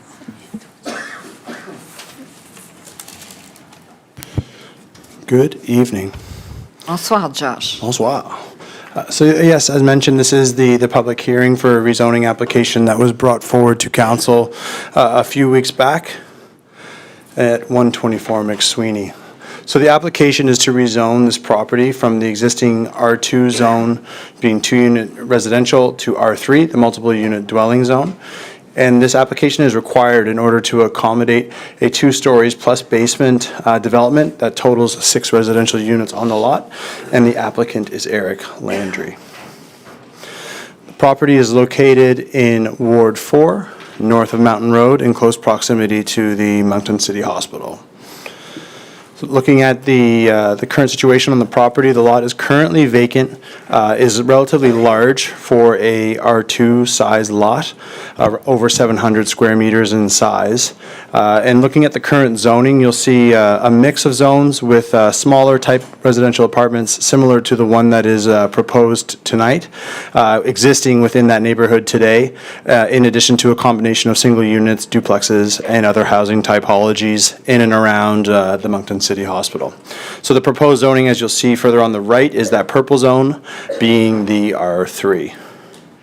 Looking at the site plan, as I mentioned, it's a 2 stories plus basement development. So from a height perspective, it would not be inconsistent with what the permitted height would be in the R2 zone today. So again, in and around that 11-meter height, which is permitted in that R2 zone. You'll see parking located in the rear, including a barrier-free parking space to provide access to that unit. There are 2 minor variances with respect to the landscape buffers on the north and the south side. One is required to provide driveway access to the rear of the property, while the other is to accommodate the ramp for barrier-free access to the barrier-free unit that is proposed. In terms of materials, as mentioned at the introduction, we did, working through the developer, have a outcome where the design standards and materials proposed exceed that which are currently required by the zoning bylaw in the municipal plan. Again, showing elevations at all sides and relevant materials that will be used. So again, it's in terms of what is expected, from a design perspective, this development would exceed that. And looking at the rendering here, incorporation of brick siding and steps providing access to 2 of the upper units with ground floor access to 2 others. And again, there are 6 units total in this area. And the importance of the basement, as well as you'll see, is to accommodate the barrier-free requirement as through the building code. So that's why you'll see that plus basement. Again, so it's effectively a 2-story building with sufficient egress at the lowest floor. In terms of its, in terms of the public notice output, we did speak to one resident in the area who provided not an objection, but some considerations for council to consider in their conditions. And for the most part, a lot of those items that were raised are counted through the building inspection and through the building code, and also through requirements of our bylaws. So for example, stormwater, drainage, lighting, a lot of those concerns that were raised by the residents are things that are already taken care of through other bylaws, whether it be zoning, the building bylaw, or the national building code. The one that was not supported by staff was requesting a requirement for the frosting of windows. That also, understanding that I guess having a window adjacent to a property is not ideal when the lot is currently vacant next to you, but it is a reduction in the amenity for that resident that would be living in that space. However, if the windows can be glazed in that area and they're not a dominant window for the use of that tenant, we can speak with the property owner and developer to incorporate glazing where appropriate. And with that said, this item did go to the Planning Advisory Committee at its previous meeting with no issues raised, and ultimately it is recommended that Moncton City Council approve the amending zoning bylaw being Z-222.57 and the associated schedule by giving it second and third reading, and subject to the conditions that are relatively familiar to council. I'd be happy to go through any of them if needed. And that concludes my presentation, and I would be happy to take any questions. Thank you. Merci, Josh. Is the applicant or the developer here? I believe so, yeah, just to take questions. And do they wish to speak now? No? C'est beau. Donc, anyone who supports this project who wishes to speak? No? C'est beau. Objectors, do we have objectors? No?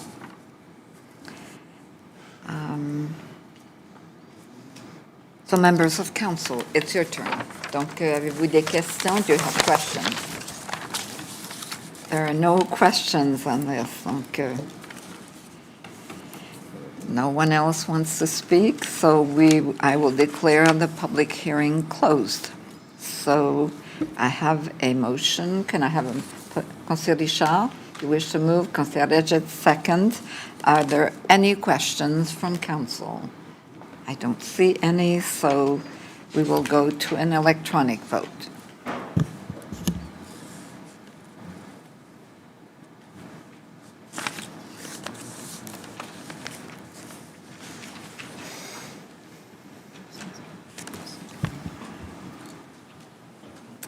Merci. Motion carried unanimously. And noted that Councillor Crosman was not in the room. Merci. Madame la Greffier. Me again. Public hearing indexing of development charges bylaw, and I see that Josh is there once again. We got two more with me before I sit down. I think these ones might even be quicker. So thank you. As mentioned, we're into the annual indexing of various bylaws.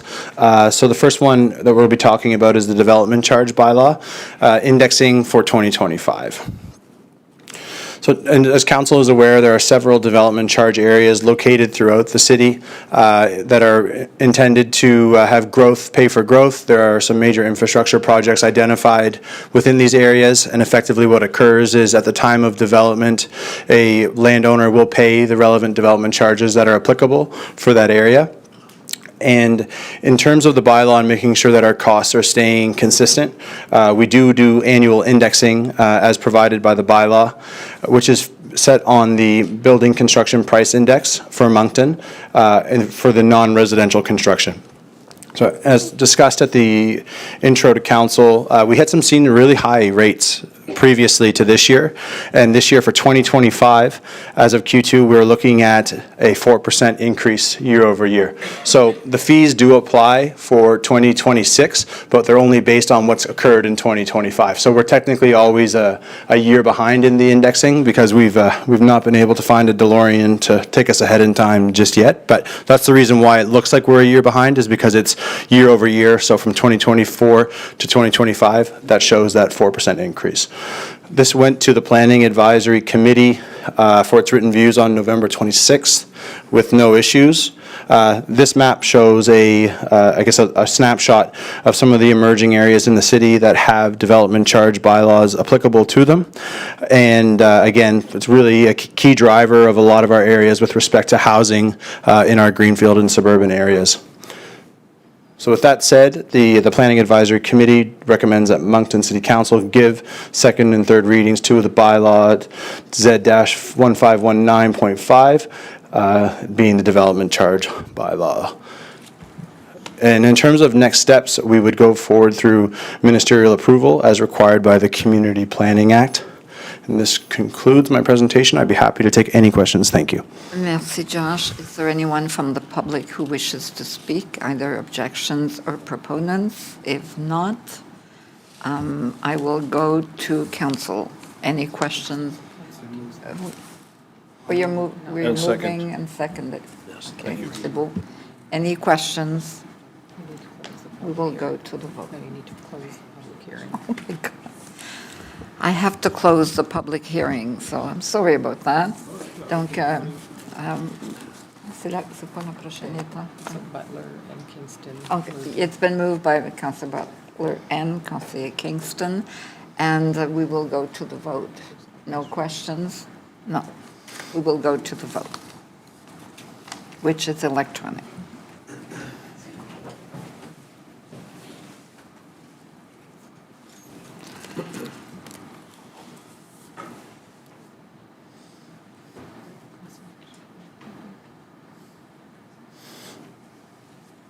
Merci. Motion carried unanimously. Councillor Crosman was absent for the vote. The next item is a public hearing for fees and charges bylaw. And again, Josh is there to give us the final presentation. Thank you. Yeah, last one from me tonight. So we're looking again, public hearing for the fees and charges bylaw. So what occurs is that we do have an annual update to our fees and charges bylaw for all fees and charges that are related to the city of Moncton, not just planning and building fees. The bylaw is divided into two appendices, being A and B. Specifically for the public hearing component of this work, Appendix B contains our planning fees, which is required in terms of its amendment or its process to be treated similar to a rezoning or any amendment to a bylaw. So it's subject to the requirements of the Community Planning Act. So this item did go to the Planning Advisory Committee. We're now here at the public hearing and would require ministerial approval if approved. And for our planning fees for 2026, we're looking at a 2.5% increase from 2025. So this table here shows the current fees in 25, what's proposed in 26, and also what's proposed in 27, assuming we continue with this 2.5% increase. So that said, my understanding is that the council will be deciding on the bylaw in its entirety, so not just the Appendix B.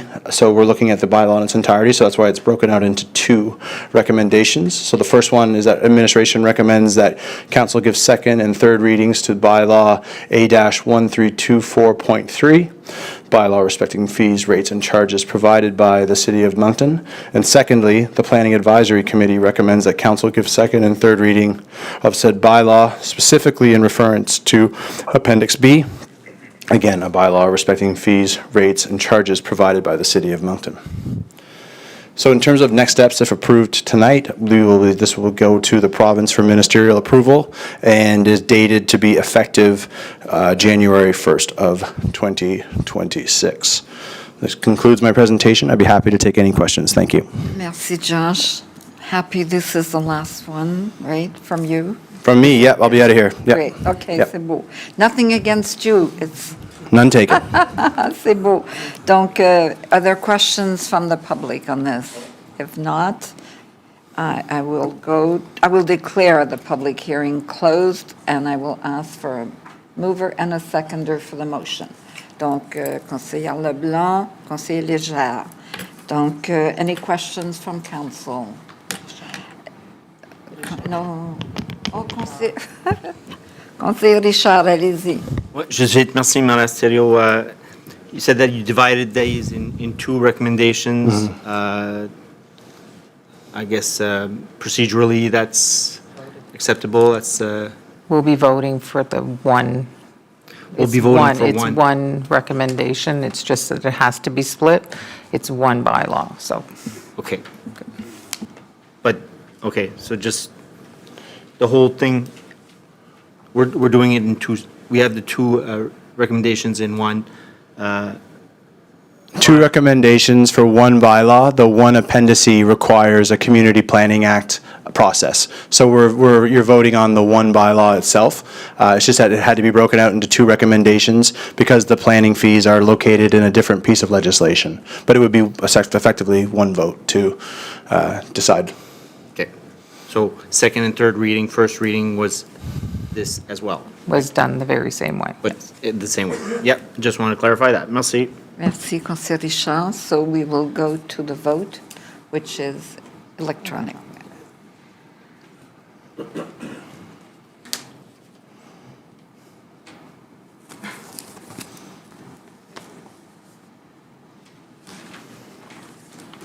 Merci, motion carried unanimously. Thank you. Merci, Josh. The next item is a tentative subdivision plan for the right-of-way of Davis Street, and I see Paul Edgar here to give that presentation. Bonsoir, Paul. Bonsoir.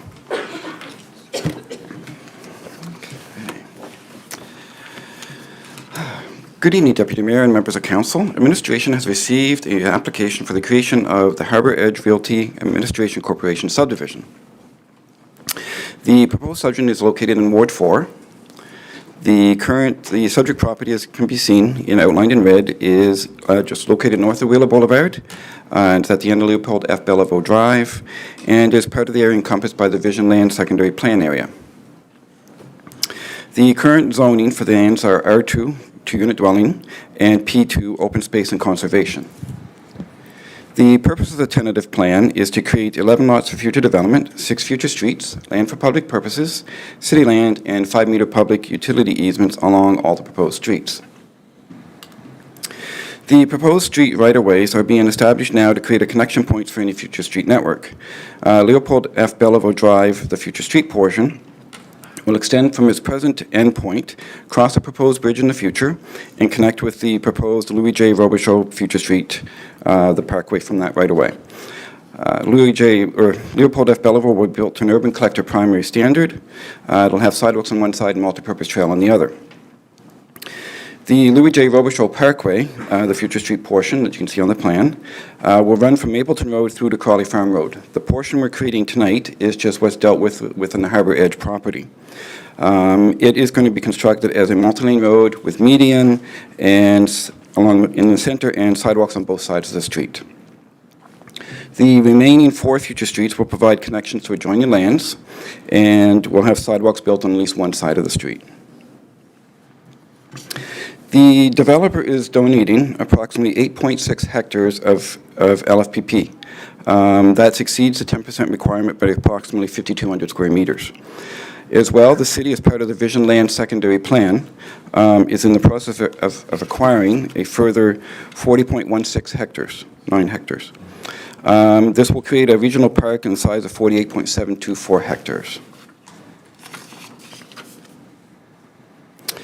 The Planning Advisory Committee recommends that Moncton City Council assent to the creation of Promenade Leopold F. Belleville Drive as a future street, assent to the creation of Promenade Louis J. Robichaud Parkway as a future street, assent to the creation of the 4 other future streets, assent to the location of land for public purposes, and assent to the location of the city land. Thank you, and I'll take any questions. Merci beaucoup, Paul. So I have Conseiller Bourgeois, vous êtes là? Est-ce que vous voulez proposer la motion? J'ai des questions et j'ai un commentaire. Je m'excuse, je n'ai pas entendu. Qu'est-ce que vous allez proposer là? La résolution. Oui. Et j'ai un commentaire. C'est beau. Donc j'ai besoin d'un... vous allez appuyer la motion, c'est beau. Allez-y, conseiller Bourgeois. Merci beaucoup, Madame la maire. Merci, Paul. S'il vous plaît, étendre, du moins de ma part, mes sincères remerciements aux développeurs pour initier enfin de ce terrain-là, le développement de ce terrain-là.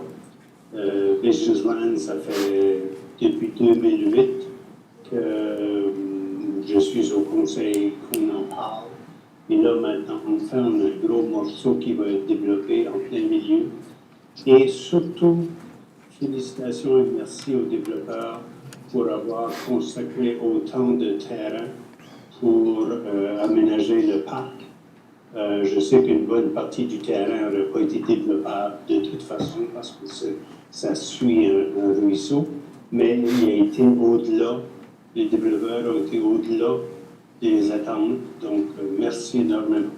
Merci, Madame la maire. Merci, conseiller Bourgeois. Conseiller Richard? Merci, Maire Astirio. Thank you for the presentation. I'm all excited. I think this is, I thought we're 10 days away from Christmas, but happy to see something moving here. Yep. Do we have any dates when anything is going to start opening up? When are we going to see shovels in the ground? When are we going to see a bulldozer go in there? That, all those future streets, that's well into the future. Right now, we're just attempting to try and get the LFPP and the city land in place, in our hands. But now you got me all excited. I know. I want to move Sorry. dates, right? I want to see machines in there. So do we. Right. So do we, so. So we have nothing at all, no dates? Nothing at all. I don't know if Josh has anything Oh. else that he could, on date-wise, maybe? I don't know, he's got his head down. Yeah. It's all part of the formal approval process that council will go through, but the big thing is securing this piece will be sort of the first domino to fall, hopefully for the rest. So as council's aware, we're in hot pursuit of infrastructure funding, which will be a big key to getting this done. But from a administrative standpoint, the Vision Land Secondary Plan, the work is complete and will be coming to council for rezoning, an update to the secondary plan, and all those approval processes will begin the first week of February, ending in March. So we're trying to build as much momentum as we can, but that the formal product will be coming to council for its intro and the subsequent approvals in February. It's major movement to finally get something like this going on. So it's really, yeah, it's really exciting. Merci beaucoup. Merci, conseiller Richard. So there are no other questions. We will go to the vote. Donc, électronique.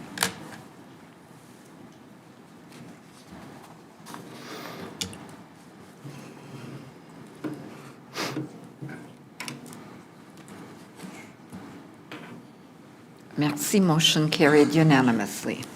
Madame Lagrafia. My apologies, I read the wrong title for the last item. That was Vision Lands, correct? Yep. I read Davies, sorry, my bad. It's very close to Christmas. Tentative subdivision plan right-of-way for Davies Street now, or Davis Street. Yeah. Thank you.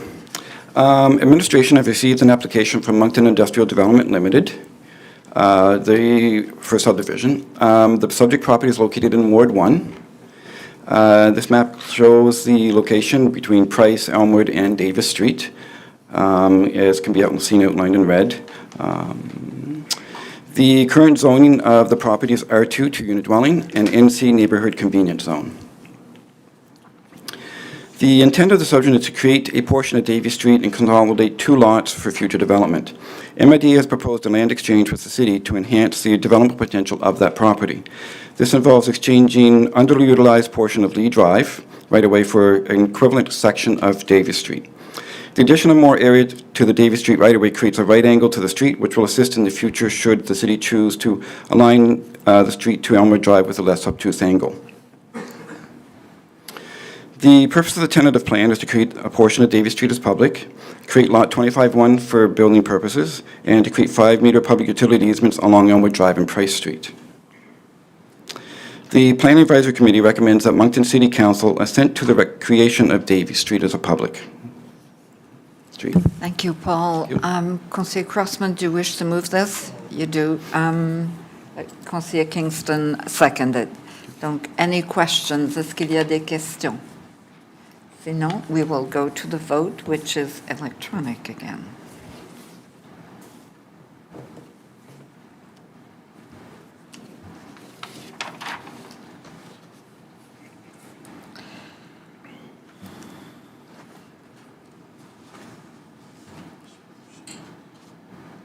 Motion carried unanimously. Merci. Madame Lagrafia. The final item under urban planning this evening is tentative subdivision, tentative subdivision plan, Spruce, land for public purposes, and I see Paul is here once again to give that. Thank you.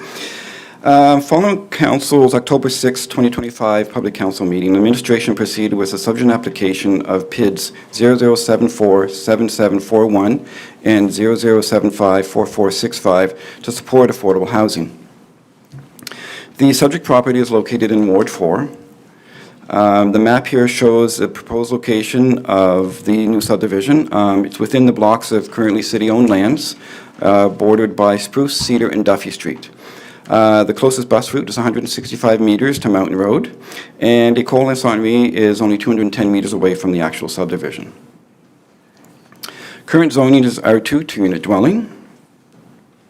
So the purpose of the tentative plan is to create 10 new lots for residential development, land for public purposes, and 5-meter wide public utility easements along Spruce, Cedar, and Duffy Streets. The 10 lots being created are for affordable housing. 2 of the lots will be stacked semis, while the remaining 8 will be allowed to have up to 4 units as of right, providing much-needed affordable housing for our community. The plan also creates 612 square meters of LFPP. While modest in size, this area is envisioned to serve as a community green space. It offers opportunities for tree planting, installation of benches, and it helps to create a nice tranquil environment for the neighbors in the area. So the Planning Advisory Committee recommends that Moncton City Council assent to the location land for public purposes on Duffy Street, as shown in the tentative subdivision plan City of Moncton subdivision. Thank you. Merci encore, Paul. Conseiller Redget, do you wish to move that? And Conseiller Richard, do you wish to second? C'est beau. Donc, any questions from colleagues? Yeah. Pas de questions, so we will go to the vote. Oh, vous avez une question? Daniel. Ah, excuse, Daniel. Permettre de poser une question. Paul, when we say affordable housing, is it the city of Moncton, when we sell these lots, that we define what the maximum rental will be, or do we follow CMHC averages that I think presently hover around $1,400 a month for a two-bedroom? I'll let Josh speak to that. It's his wheelhouse. Hello, Councillor Bourgeois. We're working, again, through our with our nonprofit partners who have probably the best handle in terms of what they will be charging for their rents. So again, they're not in the business of making money, but they'll be working with their various clientele, and what we'll be doing, assuming this is assented to, and once those lots are registered, we'll be issuing a request for development proposal to the nonprofit community. We can talk about rents, and a lot of them do work under that 30% of their net income. We'll find out a little bit more from their rental and those scale models once their applications are submitted.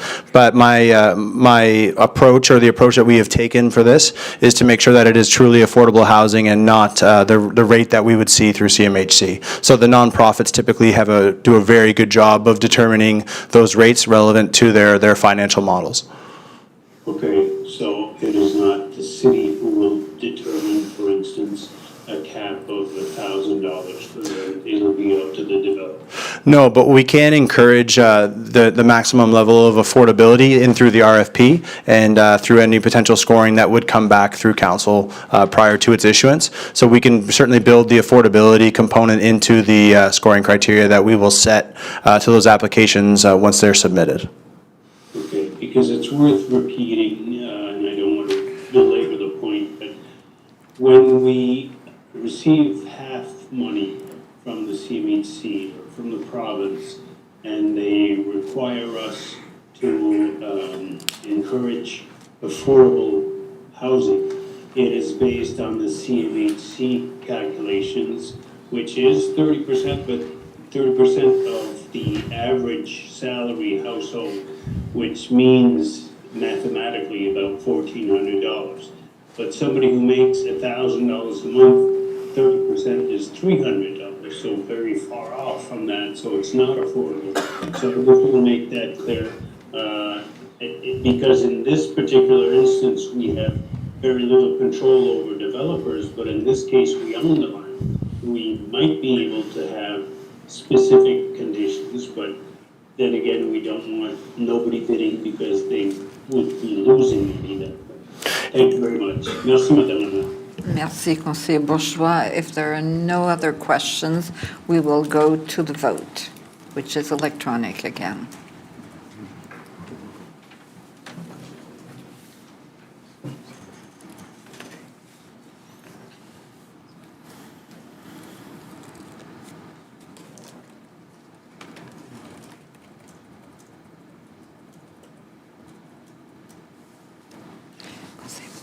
Conseiller Bourgeois, pouvez-vous faire votre vote, s'il vous plaît? Oh. Ça ne me montre pas l'option de voter. Donc, verbalement, je dis oui. Merci. Merci. Merci. So motion carried unanimously. Merci. Thank you.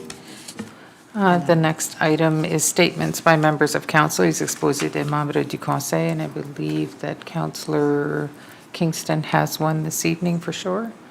Yes. Shabbat. Thank you, Madame Graffière and Madame Maris. A CRPA update, folks, for you. As part of the board, we have a new chair in place, Jean Gauguin. He was elected at the public meeting of November 27th. And at its meeting on December 11th, 2025, the CRPA formally approved the 2026 budget with no additional members for 2026. This is consistent with the previous resolutions passed by each municipal council and recent budget deliberations. So the board will convene in early 2026 for a planning session that will include discussions on improving communications and outlining our 26-27 budget process. So the CRPA is committed to its responsibility to its municipal partners to ensure an adequate police service, strategic planning, and fiscal management of the Regional Police Service. And again, on behalf of the new chair, they appreciate the ongoing engagement, look forward to opportunities for collaboration in achieving this mandate. And having said that, the CRPA wanted to extend a very Merry Christmas to the Moncton City Council. Joyeux Noël. Merci, Madame Mairesse. Thank you, Madame Graffiard. Merci, Conseiller Kingston. Is there anyone who wishes to speak? If not, I just want to take the opportunity to thank all of you colleagues. Thank you so much. It's been 10 months of working with you.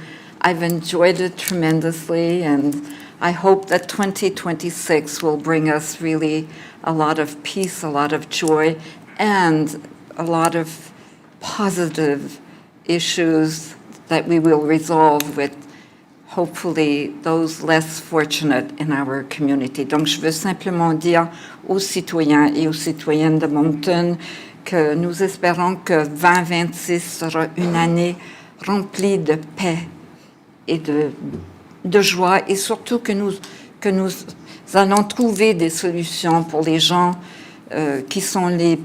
qui ont le moins dans notre ville, les gens qui sont souvent dans nos rues.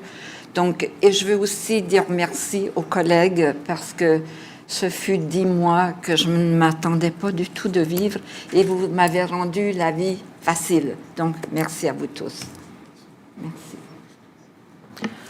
Next are reports and recommendations from committee and private meetings. Rapport et recommandations des comités et réunions à huis clos. On a deux aujourd'hui.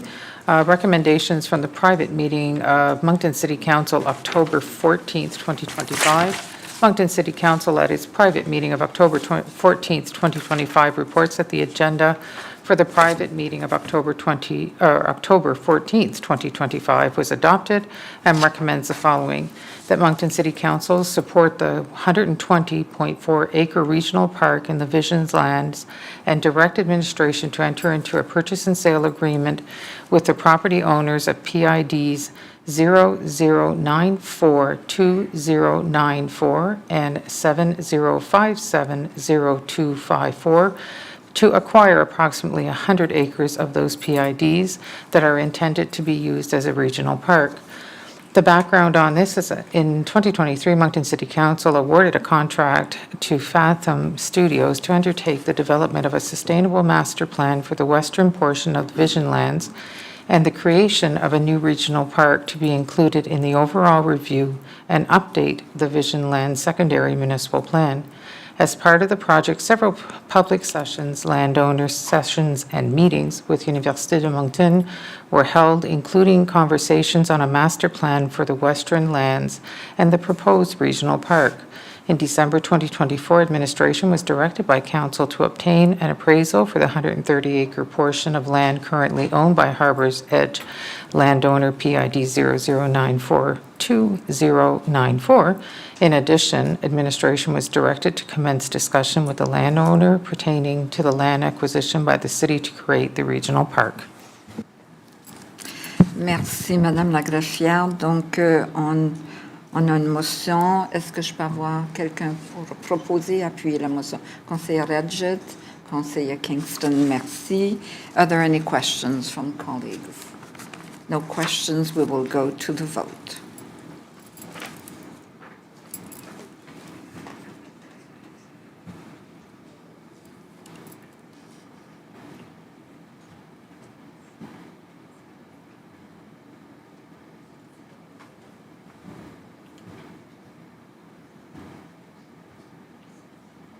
Motion carried unanimously. Merci.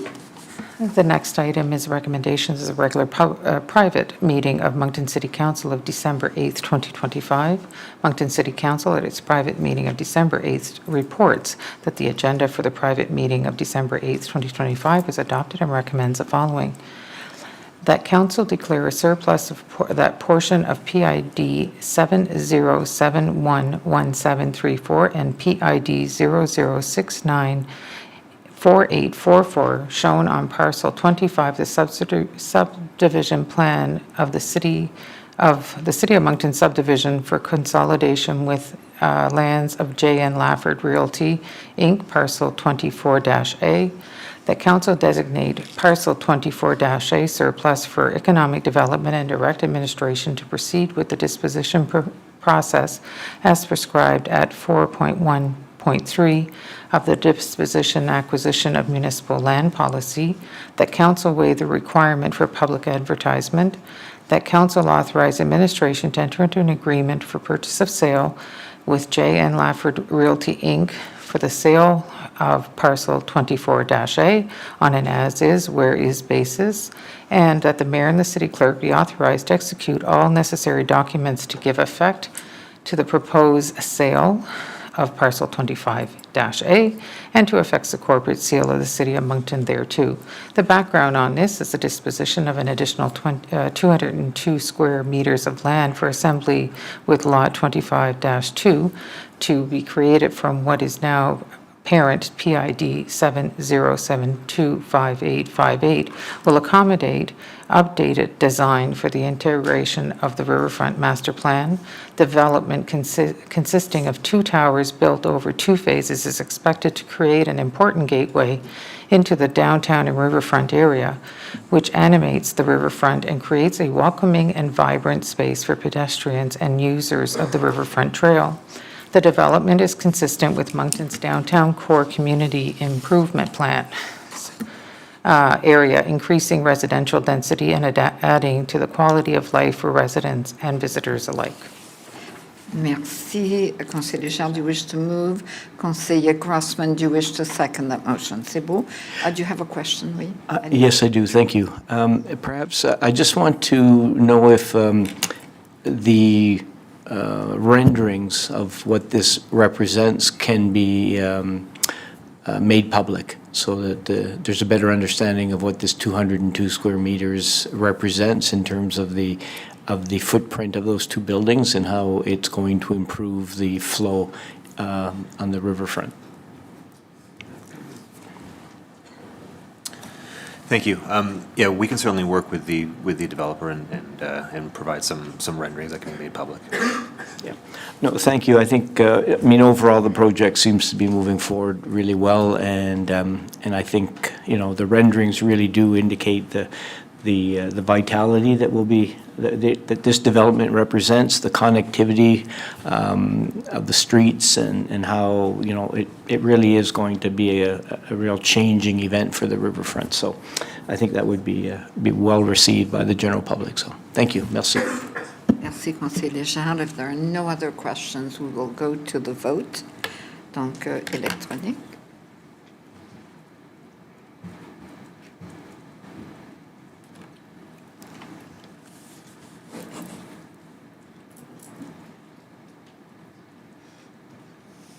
Motion carried unanimously. Merci.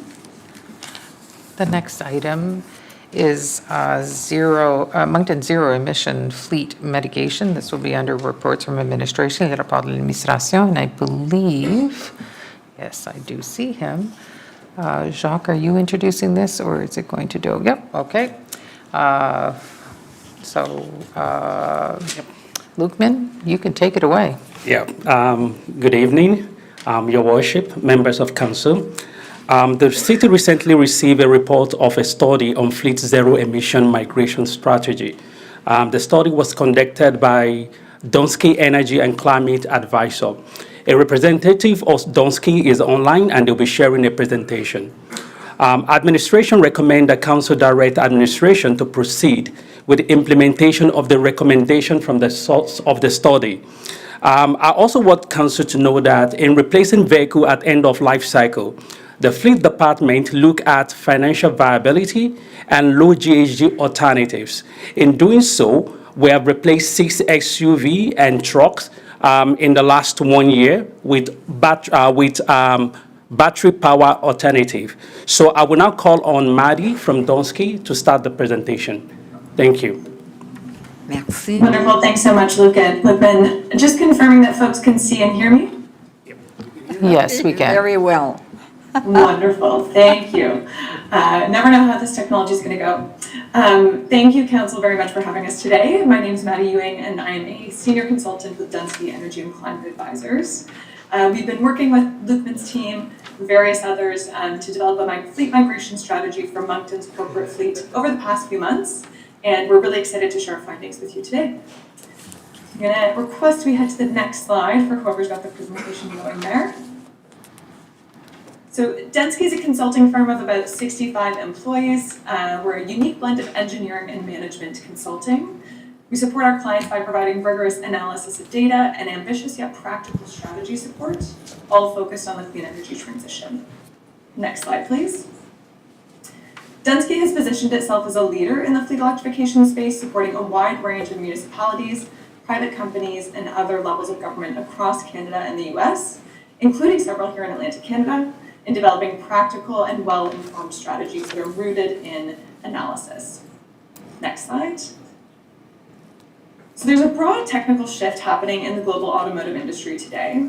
Government policies, financial incentives, and increasing consumer demand are driving a shift towards zero-emission vehicles, like electric vehicles or EVs. The availability of ZEVs on the market is increasing, and new models come with increasing capabilities and decreasing costs. In Canada, zero-emission vehicles, which include EVs, represent nearly 16% of new vehicle sales as of 2024. Additionally, the latest data suggests that the fleet at the City of Moncton is actually the second highest corporate emitting sector. So a really important sector from a decarbonization perspective. So given these two things, these big market shifts, and also the sort of momentum around reducing emissions at Moncton, the city is interested in understanding the impact on this shift in its fleet from both a cost and feasibility perspective, and that's where Densky has come in. Next slide, please. So just to give you a sense of how we developed this migration strategy, we really took a data-driven approach to assessing the implications of a shift to EVs on the operations, finance, and emissions. So to start, we did a deep dive into assessing baseline fleet needs. So how does the fleet operate today? And this involved not only a deep dive into a ton of spreadsheets, of a lot of data points, but also consultation with fleet managers and supervisors. From there, we conducted an assessment to determine when electrification might be feasible, not just from a market availability perspective, but also from an operational and financial perspective. And a key output here is the development of a financially beneficial fleet electrification pathway that was developed using our proprietary fleet model. With this pathway defined, we then were able to assess charging infrastructure needs at the city facilities, as well as implications from financial and emissions reductions perspectives. And really importantly, our report to the city outlines several key next steps that are needed to ensure successful implementation from an internal change management perspective. And next slide, please. So for those of you who are less familiar with it, the city's fleet is incredibly diverse. So there are actually a couple dozen vehicle types represented across the fleet. However, pickup trucks, sidewalk tractors involved in snow clearing, and medium-duty vocational or specialty trucks ultimately comprise the largest shares. And while there are a large range of operational requirements across the different vehicle types, it's worth noting that the fleet-wide average daily distance traveled is only 61 kilometers a day. So on average, vehicles are not going very far. Moreover, only 6 vehicles in the fleet traveled over 300 kilometers per day more than 10 times over the course of the last year. And I call out this 300 kilometer threshold because that can serve as a really useful benchmark for the average range of EVs on the market today. So very few vehicles are actually exceeding that upper range limit very often. And notably, I do want to call out the fact that upon further assessment, we decided to actually exclude any vehicles or equipment involved in snow clearing operations from this core fleet migration strategy, just given their extremely high utilization, really high power requirements, and also the fact that they kind of need to be going during sort of emergency response, basically, to snow clearing operations. Next slide there, please. So what EV options exist to serve the needs of the city's fleet? Probably more than you might think. The EV market has evolved not just to include your everyday passenger vehicles like sedans, SUVs, and pickup trucks, but it now includes a wide range of heavy-duty vehicles and equipment, a few of which I've highlighted here on the slide. Capabilities of EVs in the light-duty market are increasing such that we're now seeing a 700-kilometer range pickup truck on offer from Chevrolet. And Ford recently announced literally probably minutes ago, but they're going to be introducing an extended range EV that offers 700 miles of range in 2027, I believe. So the capabilities are really, really, they're bolstered and certainly high enough to be able to serve some of those light-duty vehicles in the fleet today. Our analysis actually shows that EV models are actually readily available for 70% of vehicles in the fleet already. So market availability is one thing, but on the next slide here, I will give you an overview of costs. So we'll just flip to the next slide there, please. Thanks. So how do EVs fare on a total cost of ownership basis? Well, if we take that Chevrolet Silverado that I mentioned, the EV model costs 30% more upfront over the baseline gas version. It's not surprising. It doesn't come as a surprise to anyone that the EV costs more upfront, I'm sure. However, the EV version also costs 70% less to fuel or energize in New Brunswick and 40% less to maintain, thanks to significantly fewer moving parts in an EV relative to a gas model. Next slide there, please. And when we roll that up and compare it on a total cost of ownership basis, so looking at a gas, an internal combustion engine or ICE vehicle model versus the EV or battery electric vehicle BEV model, we find that the EV comes out on top for a large share of vehicles in the fleet already. So I've got two examples up here on the slide of vehicles in the city's fleet, an SUV and a pickup truck, and these reflect the actual utilization of vehicles in Moncton's fleet. You can see their vehicle keys up there or IDs on the slide as well. In both cases, the EV options have a payback period of less than 5 years. So really strong business case, I'd say. And strong business cases like these will become more and more prevalent as the range of EV options on the market continues to increase, and as we start to see, continue to see, I should say, battery prices decline. Next slide, please. So leveraging our proprietary model, eFleet, Densky and our team here have mapped out a cost-effective or a financially beneficial fleet transition pathway for the city.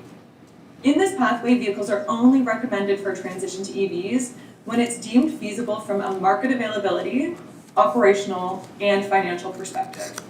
The chart on the right of this slide shows it kind of sums that up for you. So what this chart is showing, it's the number of vehicles by type, so whether it's an SUV, a pickup truck, a class 4 or 5 truck, that are recommended for a transition to an EV in each year.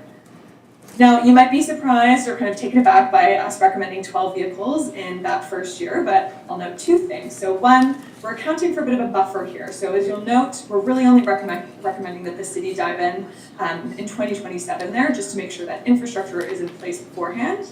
And secondly, the focus on earlier years there is really high impact and low effort opportunities.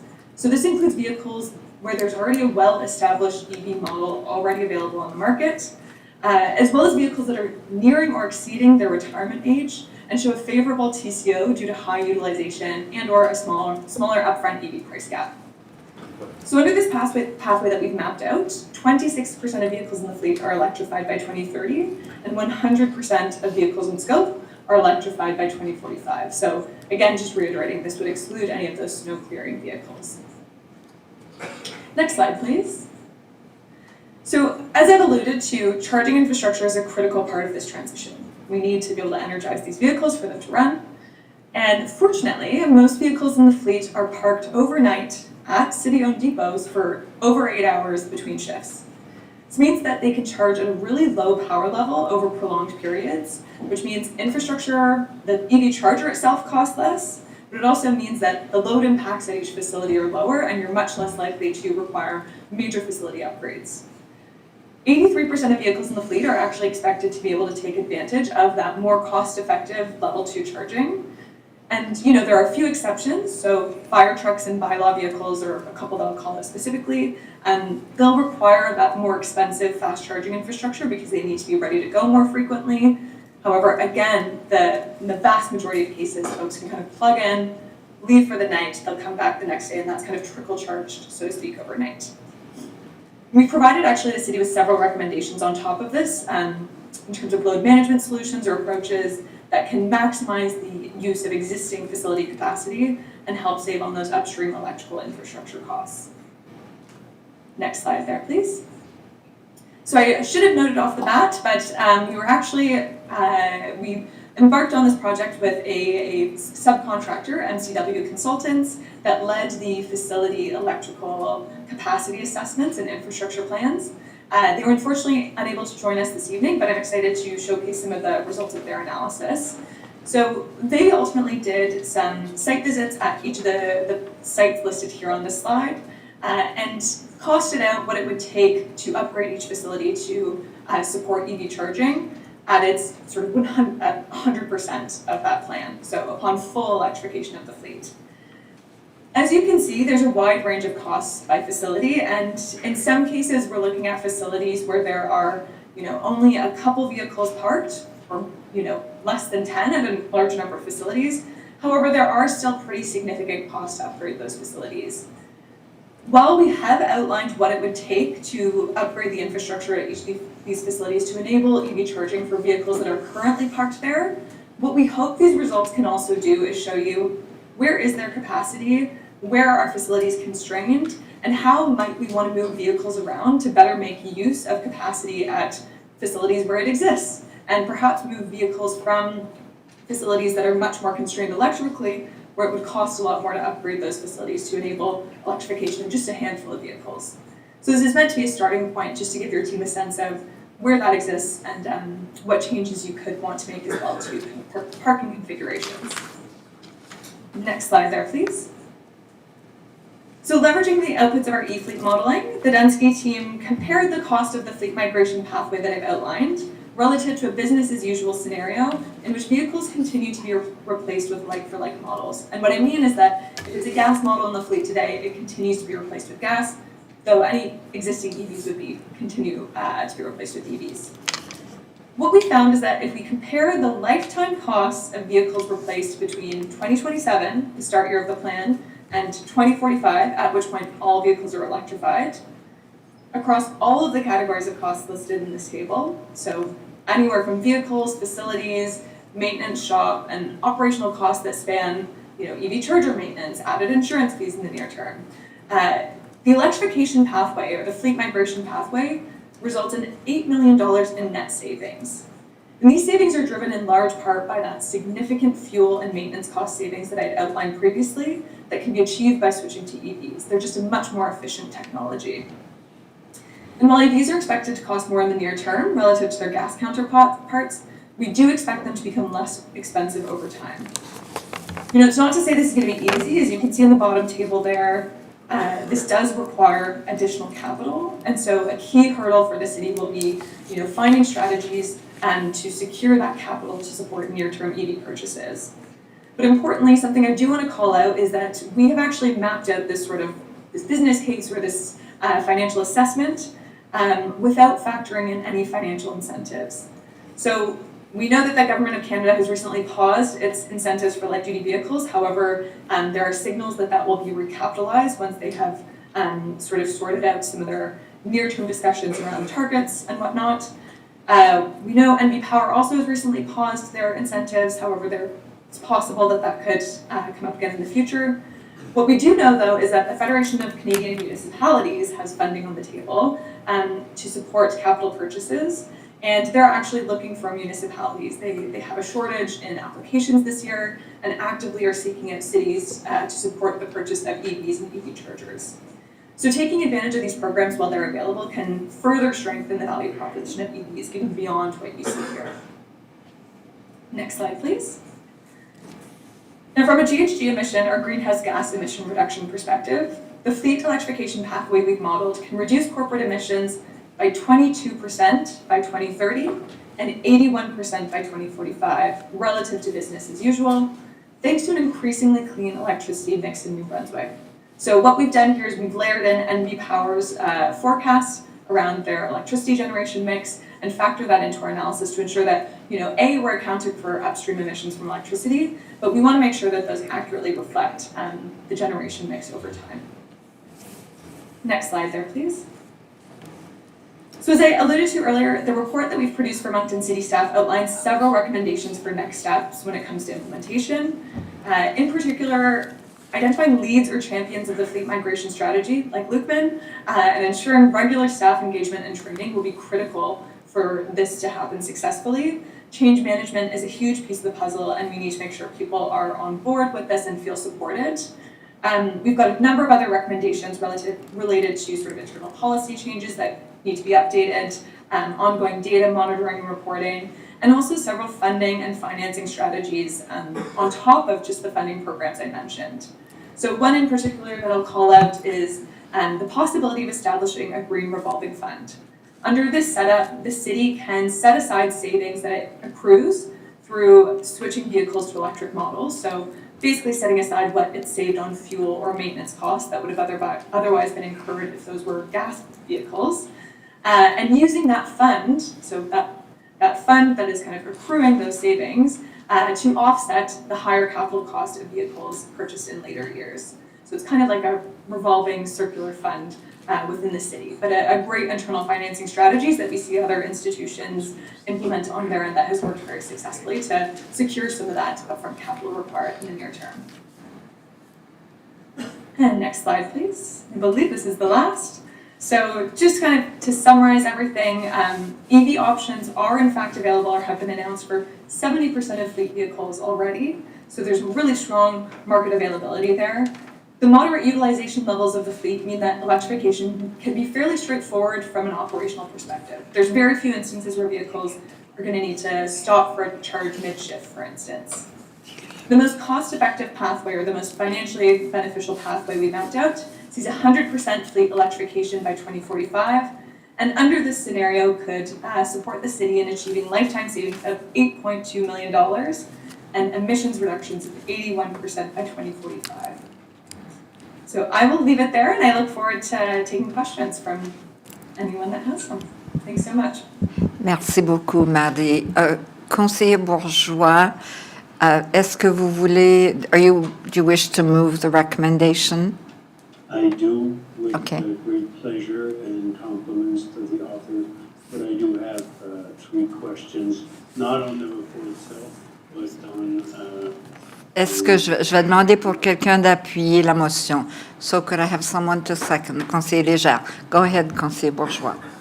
Merci, Madame la Maire. Thank you very much, Ms. Joey, for the wonderful report. Very clear, very concise, very detailed. There's only one question on the report itself, but it might be staff that will answer it. One of the locations for charging is the operations center off of Killam in Worthington. My question is, we are in the works of realigning Worthington to broaden the operations center lot.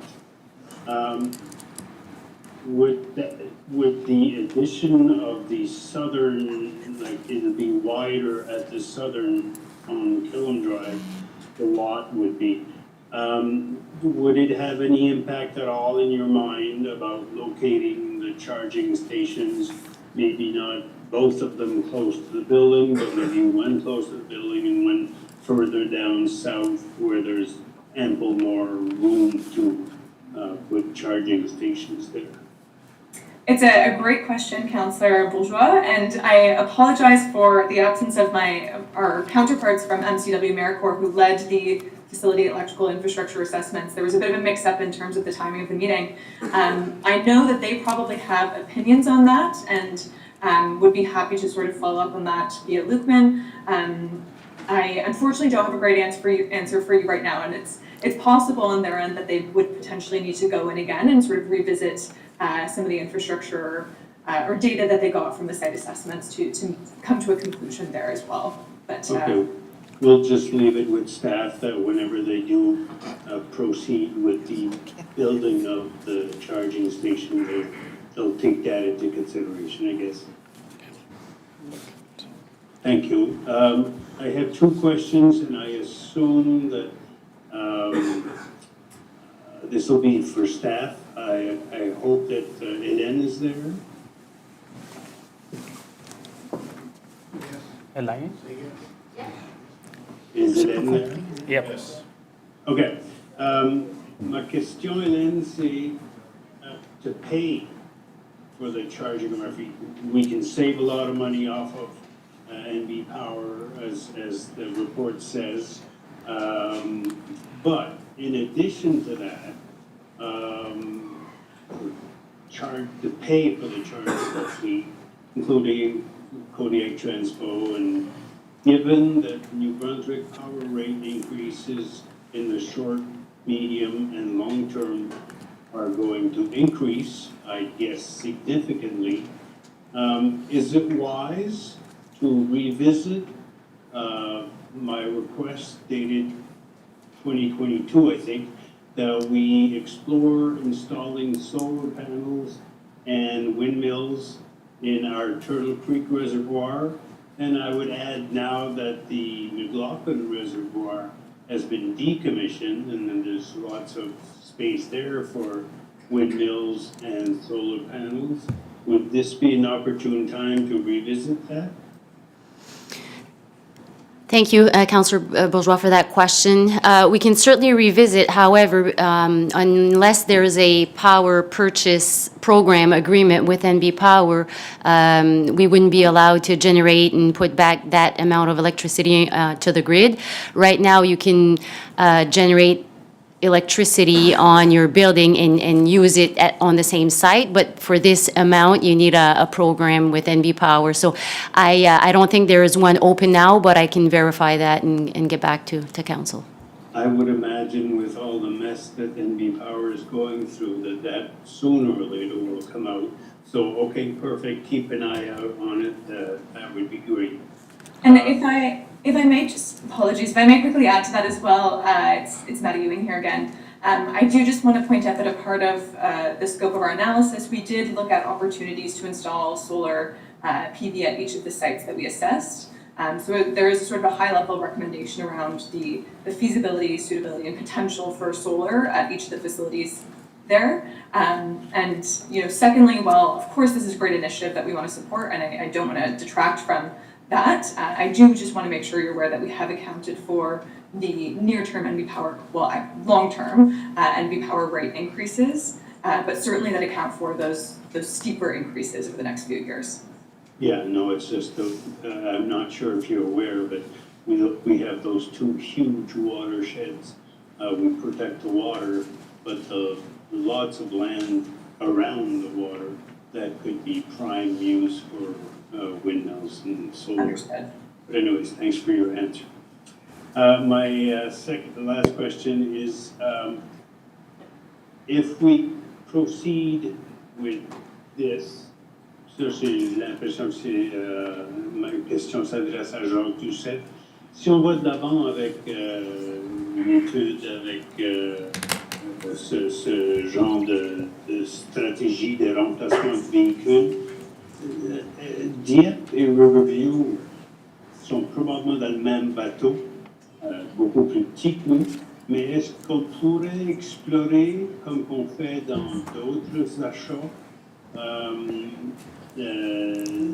dans ce cas-ci, c'est de l'achat de véhicules électriques, si Dieppe et Riverview ont les mêmes intentions, est-ce qu'il y aurait moyen d'explorer la possibilité de faire des achats en vrac pour sauver encore plus d'argent? Bonjour, conseiller.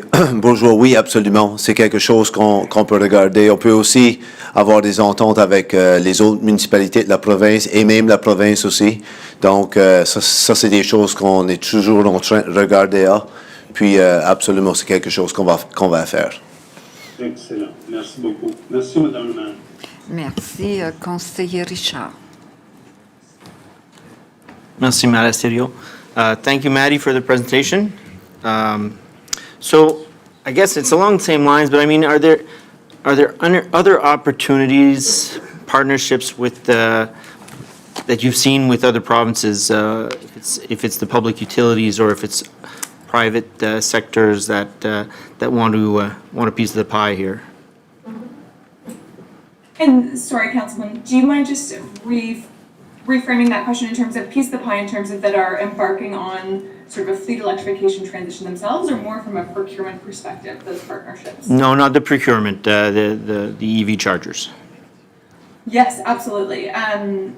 So both from a perspective of a fleet electrification standpoint and also from a perspective of public EV charging infrastructure. But certainly on the fleet side, we're seeing a lot of momentum from municipalities in particular, but also other utilities and private companies to electrify their fleets.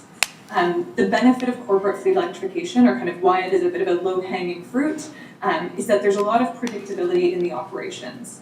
So city vehicles, we track them, we know what they're doing. They don't travel very far, and so operationally, they're a great low-hanging fruit for electrification. Their range requirements aren't super long. However, at the same time, they're in this sweet spot where they're driven enough that they can actually accrue sufficient operational savings to offset that high upfront cost. So they're perfect kind of like near-term opportunity here.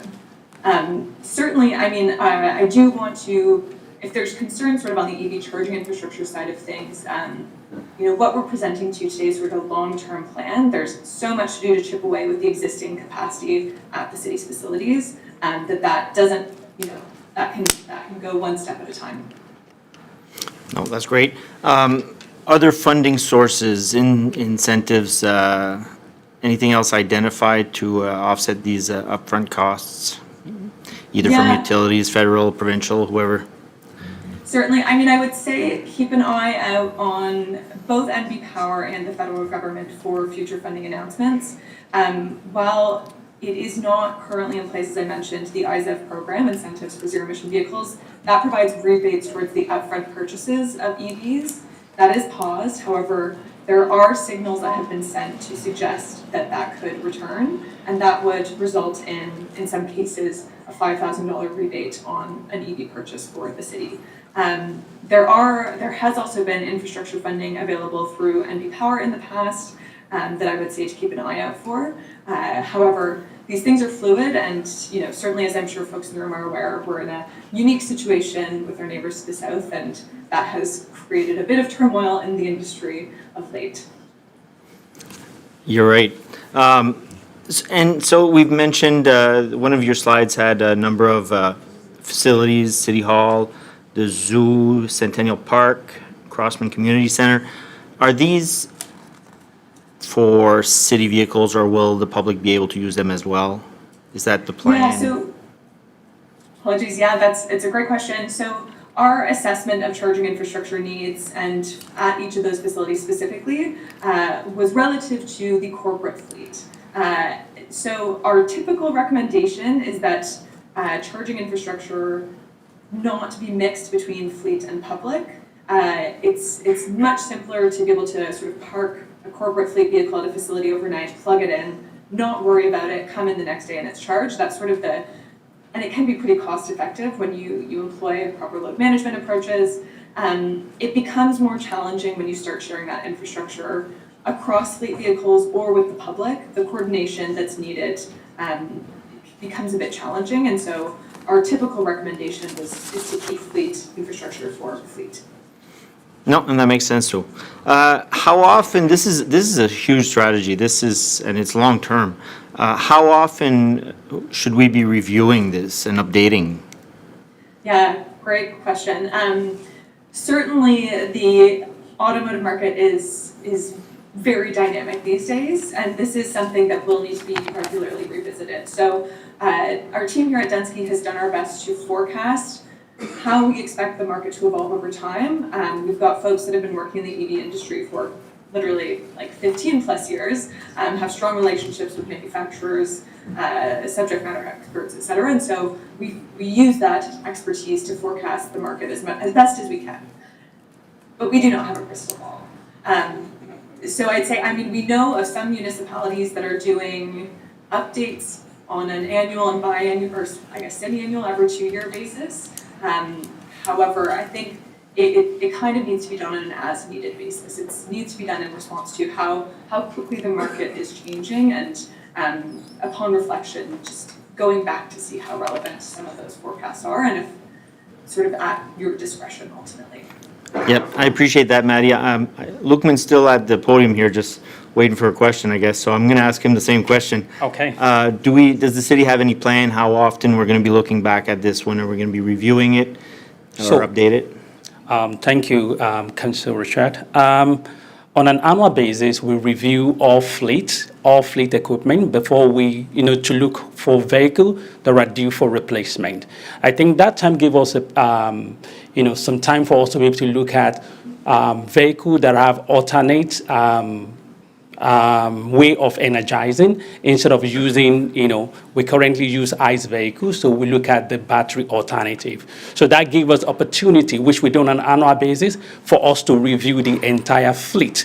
So we continue to do this. In fact, before this study, between late last year and this year, we replaced 6 vehicles with battery-powered alternative, just because we're looking at, okay, do we have alternatives that are financially viable and that have low emission? And we're able to see that, and we're able to replace some of the SUV and some of the truck with battery-powered vehicles.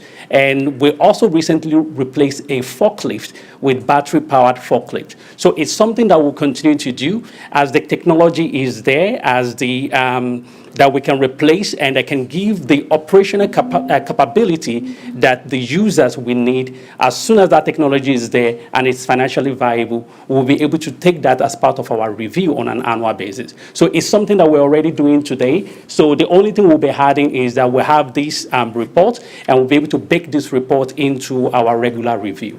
So we're doing this already on an annual basis. Okay, so you're reviewing the vehicles. I guess the strategy itself, it's going to be ongoing as you're going through budgets and as you're looking at the other vehicles. Yeah. Oh, Jacques went for his mic. Look at him go. Well, thank you, Your Worship, to Councillor Richard. I think, to answer your question as well, reduction of GHG emissions is part of our strategic plan and one of the objectives, so we would be reporting when we report on our strategic plan as well. Yeah, no, this is really moving us ahead, so I really appreciate that. Thank you, Maddie, for the report. Merci tout le monde. Merci, Conseiller Richard. Conseiller Léger. Merci, Madame la Mairesse. Thank you, Maddie, for the overview. In the report, it's very thorough. I just wanted to ask, though, because I remarked in the presentation the slide that you brought up, which was the number of chargers in a select number of city facilities. And then I went to the report because I thought I'd seen something maybe a little different. And on page 40, there's a whole list, including, Centennial Park and the Sportsplex, which is one that I had sort of thought about. But my question is, I'm trying to understand the differences in costs. I look at the cost to put the 8 chargers at City Hall versus the 75 chargers at the Operations Center. And it says the opinion of probable costs. The City Hall is $281,000 and the Operations Center is $269,000. And I'm trying to understand, so then I looked at the type of chargers thinking that maybe there's something missing there, but it just doesn't, I don't understand it. And I'm just wondering how solid those costs are, and what is it that they represent that makes those numbers so different to, that should be simple. It's not as simple as saying 8 versus 75, because the 8 seem to be costing you more than 75.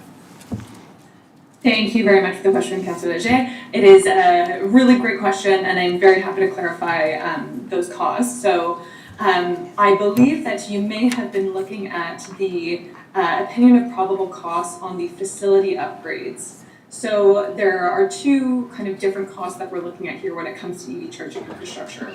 On one hand, it's the EV chargers themselves, and those would have a fixed dollar per port cost. Okay.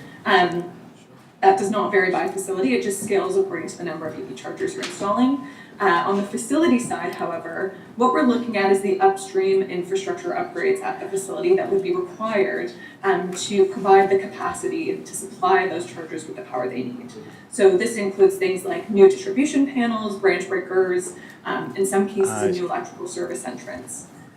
And did you do it for all of the other facilities as well that are not in the slide as part of your presentation? As, for example, the CN, the 4ICE and so on? So we looked at a subset of facilities as a part of the strategy.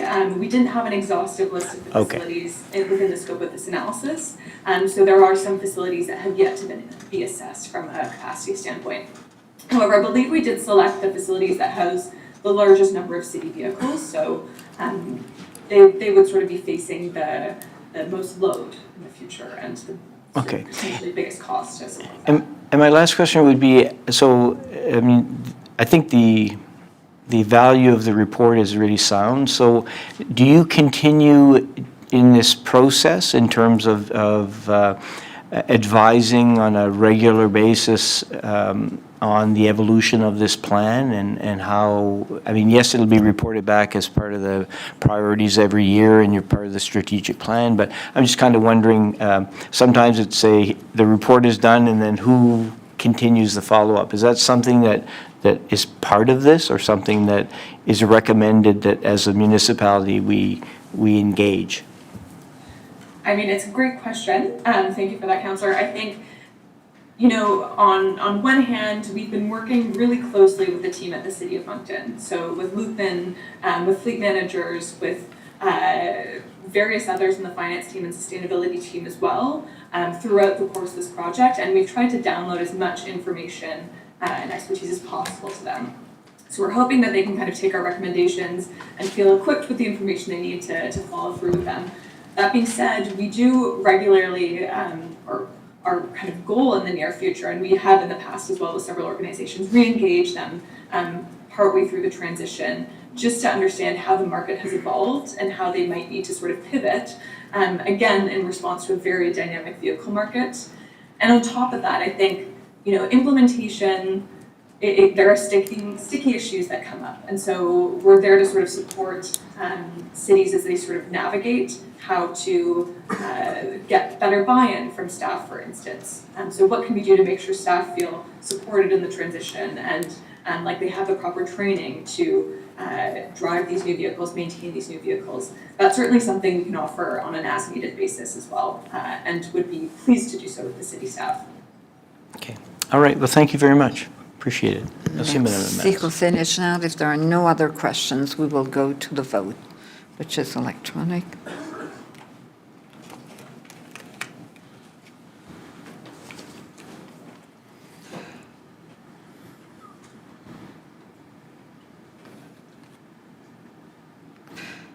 Motion carried unanimously. Merci. Madame la Greffière. The next item is 10.2, Community Grants Funding 2026. Oh.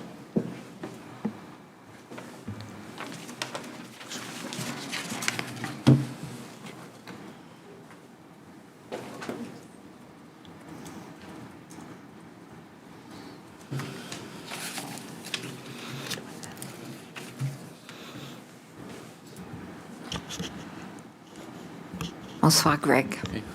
Bonjour, Your Worship and Councillors.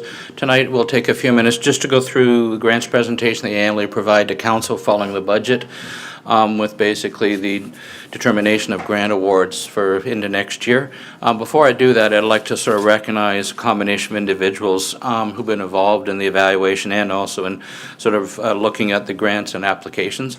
First of all, on the actual committee, the third-party committee, we have two councillors on the committee, Councillor Kingston, Councillor Steves, thank you for being involved, and our community members, so individuals, residents of the city, which includes Connor Woods, who will tag team here, Monique Richard as well. Otawunku Lewis is over here, and we've got Tina Smith on the top, as well as administration members being Alicia Grayab, Jamie McClellan, and myself. Administratively, we have Joanne Duguay, Rochelle Slip, Monica Tucker, who's not here, Angela Cornett, who's here, and then Laura Middleton. So it's a number of individuals involved in the grants and looking at the applications and supporting the applications. So we'll go through. The three of us here are going to tag team back and forth a little bit on certain components. Hopefully it's not too confusing, but we'll do our best. And we'll try to go through the presentation as succinctly as we can as we move forward. So a few of the topics we'll talk about is just the grant structure overview, the best practice review, just to remind Council of that process and the changes that went ahead. The grant evaluation committee, a little bit about them. The grant reporting results, it's an interesting, very interesting, and I think Council will be very pleased with what they see. And then about the community grant awards and basically on the applications that were submitted. So keep in mind, within the organization, we have a variety of grants. We have operational grants to support community organizations, and which is really what we're looking at significantly here. We've got core grants, which includes things like the library. We have contracts, Capitol Theater, Moncton Industrial Development. We had 3+ at one point. We had Regional Service Commission, Ability Trans. There's a bunch of these contracts that we have that are more contractual or almost provision of service. We also have, as council may know, is heritage preservation grants, which are sort of looked at by planning and that area, and the downtown core infrastructure, which economic development monitors and manages those ones. So they're separate from this topic. So a little bit about going back to a little bit. In the 2022-2023, we did a best practice review across the country looking at, the grants process. Is it easier for applicants, equitable, transparent? Made sure that funds, where they were going, was aligned to strategic plan and strategic initiatives and pillars. Ensure the grant budget's effective and predictable and actually helps leverage efforts from the community. Certainly less pressure on councillors. We want to look and say, how do we manage this with councillors not getting lobbied and influenced over decisions potentially that could occur? So in the practice, we had 17 cities going back. 5 cities were sort of best in class. We looked at a series of categories, which includes application, review, award, a combination of things. And then we also surveyed local community organizations at that point, just to get their feel on some of the changes we were talking about and bring them forward. So overall, the major changes we made is basically the ineligibility and eligibility of organizations, being very clear on what that was, the ineligible expenses, clear timelines. We pushed out the timeline to September 30th because a lot of the organizations didn't have budgets ready when we were looking at, we originally had them in May. So that's helped a lot in the last few years. Only one application per organization. We've had in the past where you had an organization applying for 3 or 4 streams. The policy now says you can apply for 1. And for the major multi-year, basically to receive grant funding there, they had to have funding from either major multi-year or one of the other 3 categories.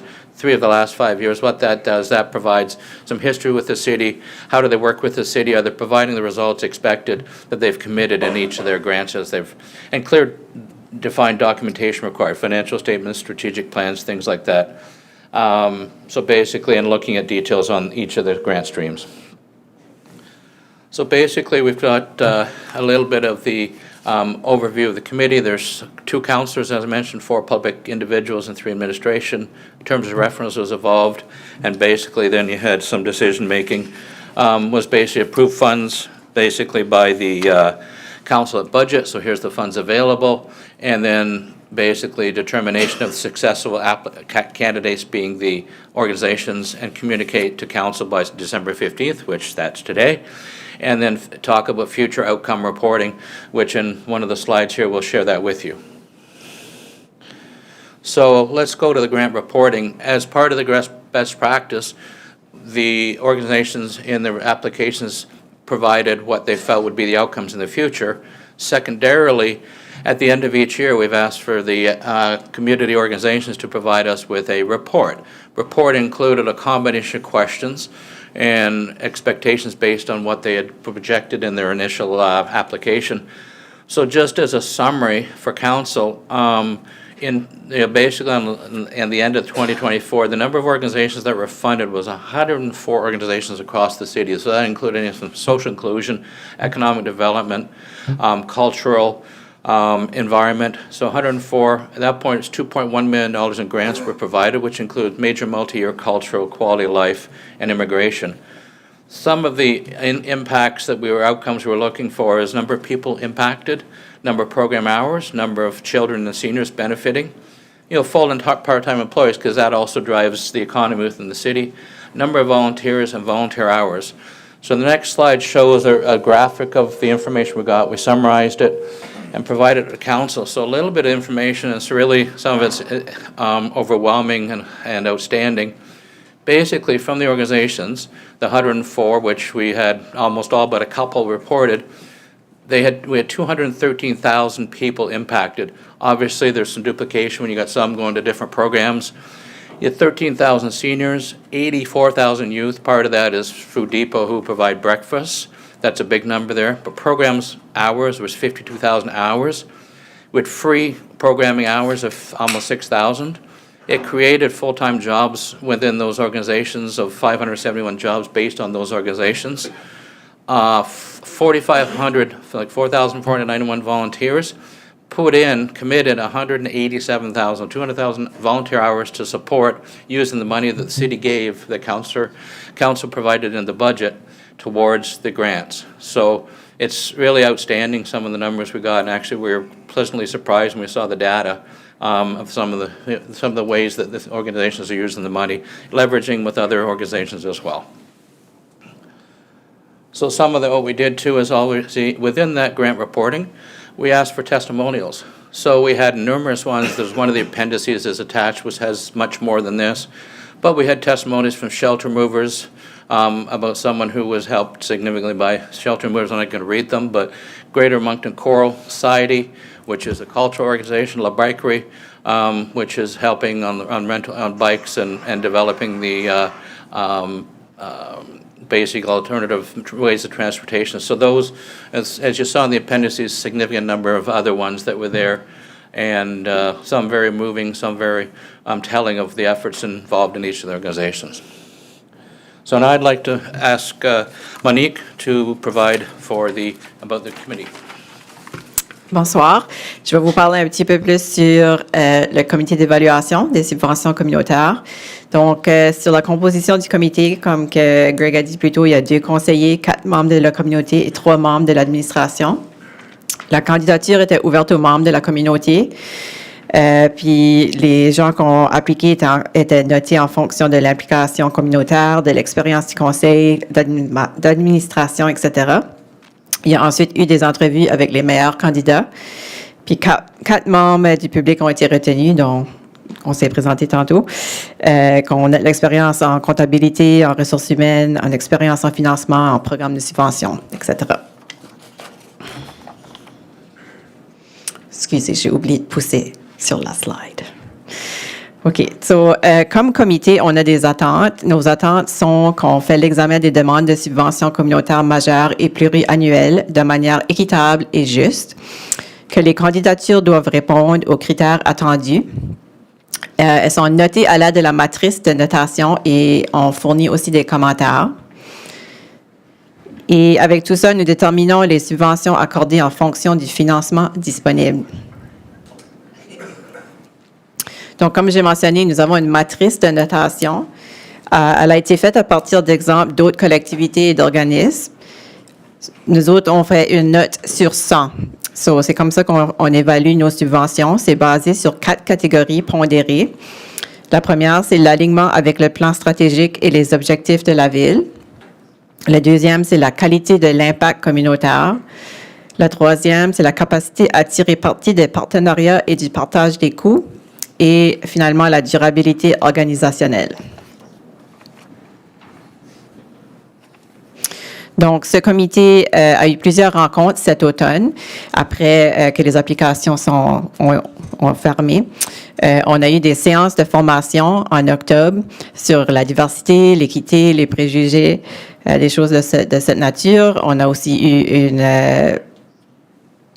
une formation avec la matrice et fait le tour de c'était quoi les demandes de subvention. Après ça, on a été tous de nos côtés faire nos évaluations et on a eu une chance de demander des questions tout ensemble le 14 novembre. Aussi, on peut poser des questions à n'importe quel temps à travers des courriels et des chats dans Teams. Et finalement, on s'est rencontrés le 27 novembre pour la grande discussion sur comment répartir les fonds. Et nous sommes maintenant aussi aujourd'hui.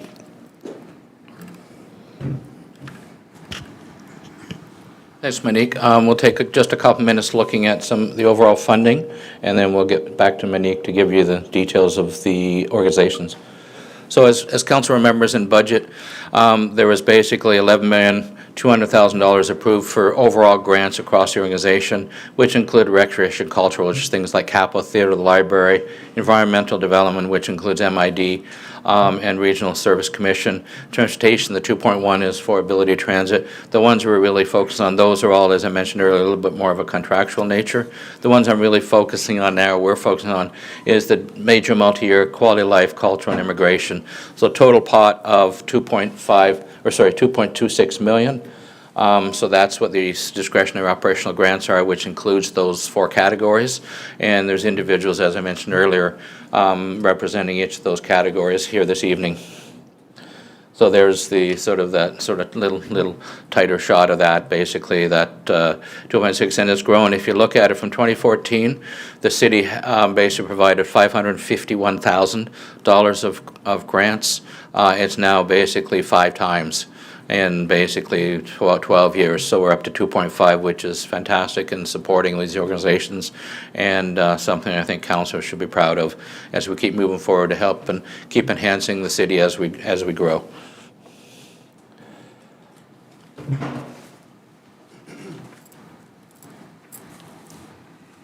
OK, so un petit peu plus sur notre processus.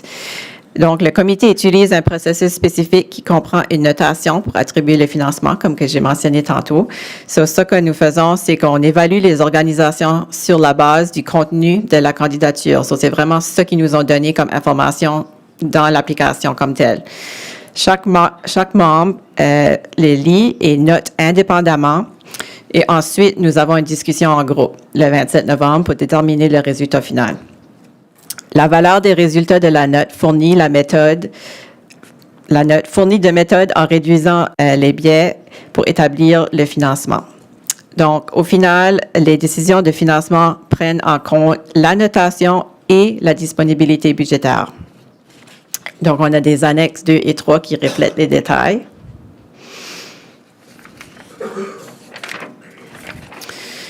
Donc, si on regarde cette année pour des subventions pluriannuelles et substantielles, on a eu 15 nouvelles demandes soumises pour l'année 2026, une demande totale de 444 280 $.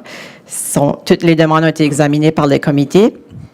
On a regardé pour l'alignement avec le plan et les objectifs stratégiques de la ville, la qualité de l'impact communautaire, la capacité à tirer parti des partenariats et du partage des coûts et la durabilité organisationnelle. Les subventions pluriannuelles majeures totalisent juste plus que 2 millions de dollars pour 2026. On a 1,86 million qui c'est des groupes qui étaient déjà en cours. Et 215 000, c'est des nouvelles demandes ou des demandes qui ont été renouvelées pour 2026. Et on avait aussi mis un autre montant de 100 680 pour des programmes pour les aînés. Donc, cette diapositive, ça vous montre les groupes qui avaient déjà été approuvés pour des subventions pluriannuelles. Donc, on était déjà commis à les payer. Donc, par exemple, Atlantic Ballet, Atlantic Canada, Harvest House, YMCA, Université de Moncton, United Way et tous ces bons groupes ici. So, cette valeur était 1,86 million. Là, si on regarde les nouvelles demandes pour les subventions pluriannuelles et substantielles, on en avait 7 qui étaient renouvelés cette année. Donc, c'est des groupes qui avaient déjà reçu des fonds l'année passée, puis là, ils vont continuer à en recevoir. Puis, on a aussi des nouveaux, 4 nouveaux, dont Fry Festival, Urban Rural Ride, Symphony New Brunswick, Second Chance. Et 2 spécifiquement ont été retenus pour différentes sources de financement à travers des programmations pour les aînés, dont Danse encore et la Légion, branche numéro 6. Ça porte le grand total à 2 175 680 $. Thanks, Monique. So then the smaller categories that administration continues to review and brings forward through the committee and brings forward is quality of life. So these are basically small recreation facility project applications. So there's 36 applications, total request for $250,000 based on evaluation on need, demonstrated partnerships, and community impact. There was 23 awarded at $84,700. Basically, the list of them here, a lot of them are, from year to year, we'll see them, aquatic, aquasols, table tennis, shuffleboard, over social support, inclusion advocacy, poverty aid. There's a series and array of hope, needy kitchen, caring kitchen, et cetera. So there's, those are regularly, a lot of them you'll see. So there's a few new ones there. Astronomy, Moncton, New Brunswick Environmental, and a combination. So in those, there's $84,000 for the year, very close to what was from last year. On the cultural grants, a lot of applications, 45 grant applications for a total of $315,000. Of that, basically, it's reviewed and scored on relevancy, feasibility, and return on investment aligned to the cultural plan. Total of 38 organizations were awarded grants for $96,000. The list of them is here. It's a little small. We apologize, but basically, a lot of significant number of cultural organizations, significant number of organizations from newcomers who have come to the city and want to provide their enhancements to the culture of our city. Indo-Canada Arab Culture Club, there's a few, Peruvian MB Association, combination Ukrainian Association. So all these are bringing, basically more ethnicity, more culture to our city and added to the value of the city as we live it day to day. On the immigration grants, basically, there was 5 applications for $52,000 based on the assessment from the Immigration Economic Development Area. There was 4 organizations, basically, with $26,000. Those organizations are NB Refugee Clinic, Make Way Charitable Foundation, Bangladeshi Members, Southeast New Brunswick, and Chamber of Commerce. And there is a little bit that's set aside each year for in-year requests. There's usually some small stuff comes along at the end. So those are, there's several in there that on an annual basis we're helping to support it with newcomers and the efforts that they provide. And in the CRF, just I want to note, there's one appendix for each of those categories of applications, so council could have seen who they were, what they were, and what was being done with the money that they're proposing. So basically, I'll leave now to pass to Connor, who's going to talk a couple extra things. Good evening, everyone. So the next couple of slides, I want to walk through just a couple of our next steps and some comments we looked at while observing the applications for this year. So first up, we have 3 additional requests that were made. So some of these didn't qualify quite through our policies, so we want to push these forward to have discussions with council. So staff will compile a couple documents and have that presented to council in Q1 of 2026. And just to talk about possibilities for funding for these 3 organizations. As you see on the screens, 2 of them are capital projects of quite a significant dollar. And then one of them is the Friends of the Moncton Hospitals to support one of their programs. So administration will compile some resources and present something for discussion. And then as you can see with the large dollar amounts for the capital, our kind of committee's suggestions are to create a capital grant fund, as our current grant budget wouldn't really be feasible to undertake all these capital grants coming in. So more discussions will be brought forward with that. Next, we have some additional comments, mainly with the grant application process outside of what we're currently doing. So we know since 2023, 8 different applications came forward to council for a request of funding and were approved. So what we noticed was we encourage that when council receives a public presentation from a community group that's non-for-profit, for them to review it. And if it's not an emergency where the organization needs these funds right away, they can defer their request to our committee to then review in the following term. If it is an emergency, we ask that council does reflect on our procedures and our criteria that we mark through, just for reference, just so these organizations are kind of all equitable and have that same treatment coming forward. And one last comment we had was on the financials. So we noticed with some applications, they had some excessive spending in their projected budgets. So just to bring note, we discussed this as a committee, and with our score matrix, it does not affect, well, I'm sorry, it would affect. So if there's excessive spending in their 2026 budget, for example, our matrix would take into consideration and deduct points off that, off excessive spending. So just something, just a good takeaway that we noticed while working on this. And then if I can jump back, just to circle back as the last slide, just to talk about how can I make this bigger? Oh, thank you.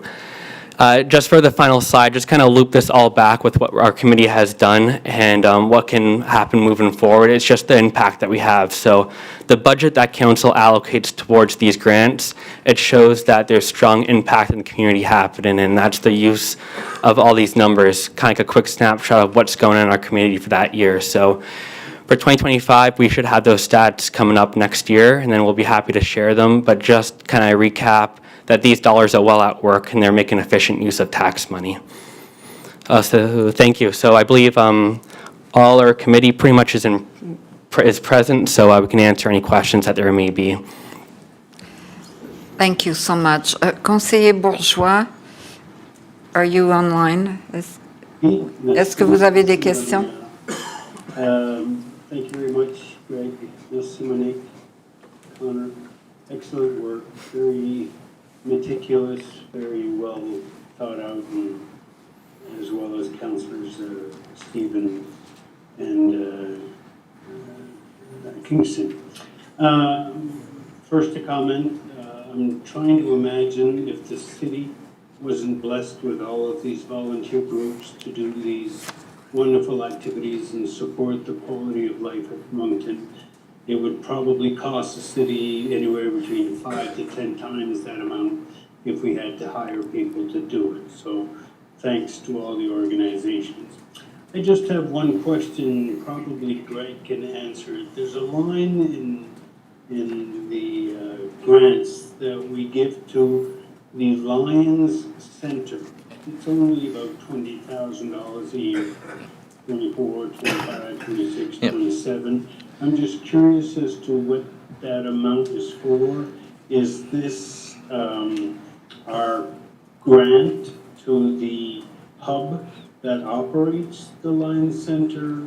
Is it our costs for insurance, electricity, whatever else attached to the Lions Center? Please explain. It's two items. You hit on one of them. One of them is insurance. The other one's the property taxes. At this point, we're leaving it. That's what those two items are. We could easily probably move it over to the facility side of the organization, but that's what it is. It's the insurance and property taxes each year for that building, for that facility. Thank you very much. Merci, Madame la Maire. Merci. There's no motion. Oh, Conseiller Légère, allez-y. Merci, Madame la Maire. Thanks for the presentation. Thanks to all of you for going through all this. I know that it's a long process. Thanks to Councillor Steves and Councillor Kingston. I'm curious on the matrix, and you have 4 criteria, and one of them is the ability to have other partnerships. So what is the weight of the matrix? Because there are, naming anyone, but there are some that to me seem a little weak in terms of the partnership ability, and I just wondered if they're all weighted the same or is it different? And maybe that could be shared at some point. I'm curious. Sure. We can share that with council. I meant to bring a copy with me just so I could give you the exact percent. I think the partnerships percentage is like 10% of the total score. And it's looked at 2 things. One, the number of partnerships, but also the quality of the partnerships. In the matrix, it talks about the quality, like are there leveraging partners who are key drivers in the city? Like if you're, we've had times before where partnerships been talked about, well, we have a partnership with Staples because we buy our office supplies. That's not what we're looking for. We're looking for those that you share in similar areas or that you augment and complement each other. Those are the things. So you could have fewer partnerships you're involved in, but a much higher quality partnership and they explain these partnerships in the applications as well. So it's, it's not just about numbers, it's about quality, and that's how the committee sort of looks at it. Do you also measure their reach, like the organization's reach in the community and how that's weighted? There is one of the questions within many talks about how their work, how their efforts will impact the city of Moncton, and that sort of leads to where you're talking about the reach and how would they benefit from what they're doing, what they want the money for within the city of Moncton, which they many times will talk about the partnerships they're involved in and who else they work with to help with the different various functions or goals they're after. Okay. I just have one question, because I guess I missed it when I looked at the presentation, but when you talked about, I can't remember which slide it was, but you had the two seniors programs, one happening at Aberdeen and the other one happening with the Legion.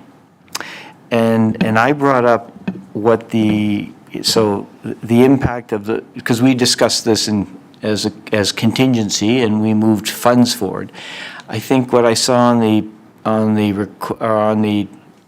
grant this year was $56,000 to Aberdeen and to Dansonka, I think, but only $44,000 for the Legion. And so I went back to see what the request was, because they have a little over or close to 500 seniors a month now that are there, and so they operate weekly. And their cost, and what we had discussed, was about $84,000 a year, so I'd like to know where the other $40,000 is, as they have huge impact in the community. What we did, Councillor, is we reviewed, everybody had to provide us with their financial statements. So they provided, in this particular example, 22, 23, which was before they were providing the services for the seniors and before we gave them any money previously. And we looked at 24 and 25. We did a very detailed analysis, I'll be honest, because that was one of the ones we looked at and exhaustively. The cost that we could attribute to increase in costs from where they were before the seniors and the money we gave them to where it is now, we could only see a we gave them 44, but $40,000 to $42,000 difference in, basically they had one wage cost for janitorial, they had some more supplies, even benefited them with an increase in hydro, which wouldn't all be towards these seniors. They talked about rental of chairs. There was no rental cost in their financial statements for any of the years, including the ones so we did examine it in fair detail. We can work with them and talk about those details and why the committee only provided and recommended 44 versus 84. But in their statements, there was no evidence of what they proposed as the budget to what was actually happened in the past between before seniors and up to seniors. So that's why we recommended 44.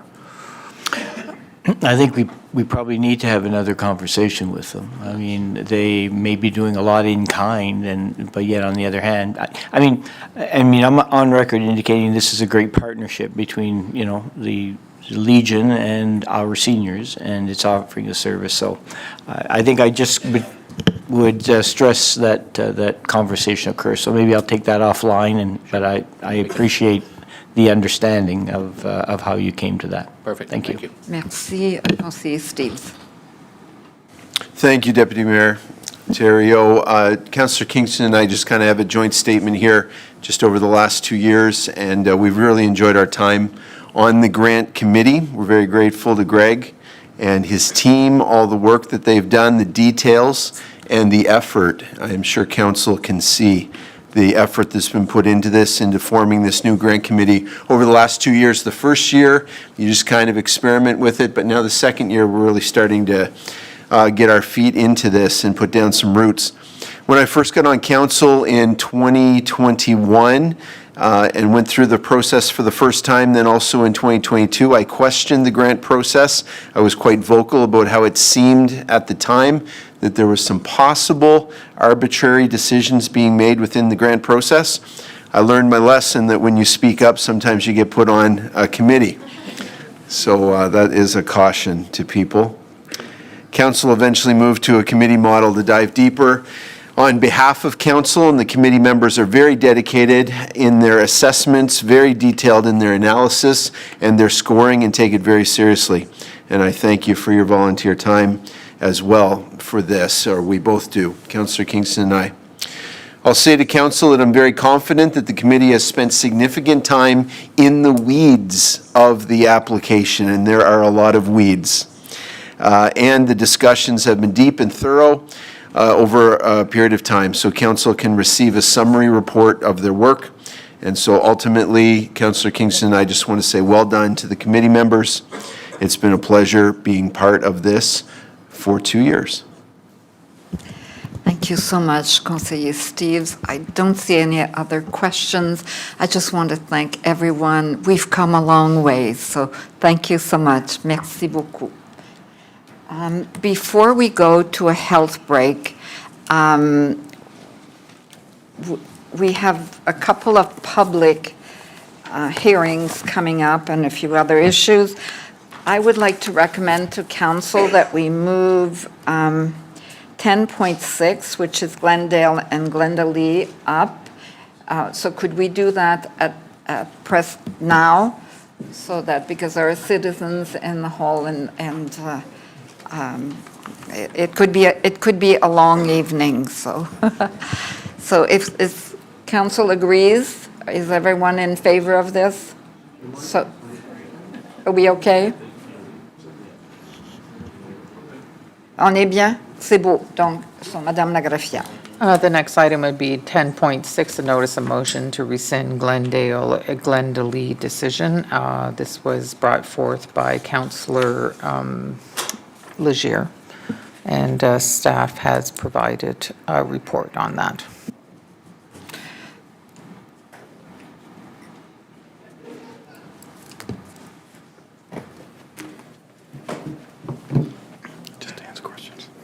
Bonsoir again, Paul. Bonsoir. I'll just answer any questions if you have any. C'est beau. Conseiller Légère, allez-y. Yeah, thanks. Merci, Madame la Ministre. Thanks. So I guess, we went down this road with respect to the possible confusion. Now, verbally, I'm told that OCC the Operations and Communication Center in Moncton handles all of the calls most of the time. It would be rare that they would be diverted over to NB 911. I don't know if we actually ever asked them their opinion, but we did ask the opinion of NB 911. I guess after some reflection, and with technology now in terms of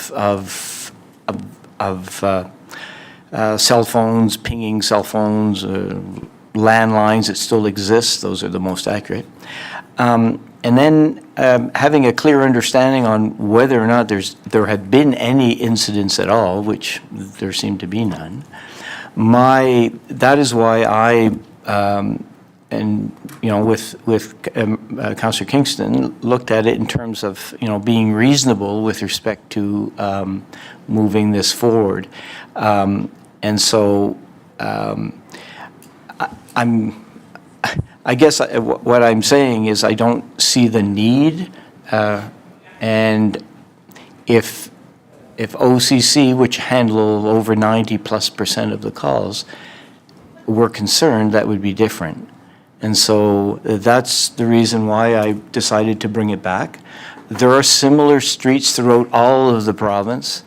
Why it is that NB 911 hasn't acted on this, I don't know. All I know is that, at this point, it seems like a lot of frustration for people who didn't see it the same way as it was presented with respect to the delivery of some parcels and so on. So in light of that, that was why the notice of resolution was brought forward. And this is what I would like to recommend. It's up to council what they wish to do. I think, we have a choice in front of us with respect to maybe making it right again, where it remains as is until such time as there is a clear reason, which there doesn't seem to be at the moment. So if I can, I'll just read the recommendation in and then open up for questions. So the Moncton City Council, do I have mine in front of me? Let me see. Well, I guess I'll read the recommendation. Do you wish to have the city clerk read it? Well, I want to make sure that it's my motion that is read into the record. So is that what you're going to read into the record, Shelley, or I'll read it into the record? If it opens up, which it doesn't seem to be. I can read it if you'd like. So the recommendation that the council is having is that council direct administration to delay action on the renaming of Glendale Crescent. No, that was the previous one. So. Do you want me to read it? Yeah. Okay. That Moncton, the motion proposed by Councillor Gier is as follows. Whereas Moncton City Council adopted the name change for Glendale due to potential emergency confusion. And whereas a review of NB 911 emergency services to determine if any misdirected calls occurred with no reports of emergency service responding to the incorrect calls. And whereas, based on new information, the Operations and Communications Center in Moncton, who respond regularly to 911 calls in our area, indicated no issues identified. And whereas NB 911 only responds periodically to overflow calls in the tri-community. And whereas GPS technology improves locations positioning, be it resolved that Moncton City Council amend the decision and not direct a name change for Glendale. So moved. Do I have a seconder for the motion, please? Marty. Councillor Kingston. Oh, it's already been seconded. Any other questions? Councillor Crossman? Go ahead. Thank you, Worship. I'm not sure who to ask my question to, but this is the, I think, fifth or sixth time, thank you, that this has come before council for discussion. I believe when I went back and watched one of the tapings, there was concern by the ward councilors that the city of Moncton would be put in a liable situation. Liability was going to become was a very big concern. So have we bridged that? Have we lowered that by changing today's recommendation? Is that what the new information is exposing, that we're not going to be liable moving forward? I'll let Nick respond to that one. Sure, thank you. I can answer that. So as indicated in the CRF, our authority when we're looking at street names and making sure that they're consistent, they're not going to cause confusion with anything else is NB 911. They set the policy. They're kind of the standard that we go to. So. That's the reason why we did not consult with OCC, because NB 911 for us is the authority that we would look to on this. And so in terms of reducing any kind of liability, I'm not going to get into a real liability discussion here, but I mean, as indicated in the CRF, we have NB 911's position that these two names are close enough that they may cause confusion. We haven't had an incident yet, but they're on record saying that it could cause confusion. If there ever was an incident and there was a delay in services or whatever, I mean, you can imagine that somebody could theoretically take issue with that, with our response if we didn't follow NB 911's response to that. Okay. So that hasn't changed really. So I guess our liability, the original reason this was going to be changed was due to liability and the uncertainty of liability. I want to be on the record for that. But right now, according to our legal team, it doesn't seem like anything's changed other than Correct. And I mean, in the first report that we wrote, we actually talked about how where the complaint came through from a resident of Glendale, that it was first about the packages being misplaced to the Glendale and vice versa. That relies on GPS systems. So there can be issues there. The other aspect was she did bring forward that they had a domestic dispute call to her place of residence on Glendale, and it was supposed to go to Glendale. The issue is they don't track back far enough to whenever that was, and we had no way of accurately knowing that that did happen. So that formed the basis of our contact with MB911 to check with them. I as well talked to the Director of Strategic Planning and Policy Services at OCC, and he agreed. More often than not, they will transfer calls to them as well, but it's the 911 services, like for ambulance. They may not be based here. So they may not have that local knowledge of our street network like the OCC do. So that's where and that's especially where the MB911 comes into play as well, that they may not know our street networks. And yes, there's a lot of other streets that we need to look at some point. Okay, good. Thank you. Thank you. Are there other questions from council on this? Merci, Conseiller Crossman. So I need a mover. Oh, no, we've already been moved and seconded, sorry. So we will go to the vote. Which is the motion that Conseiller Léger has brought forward?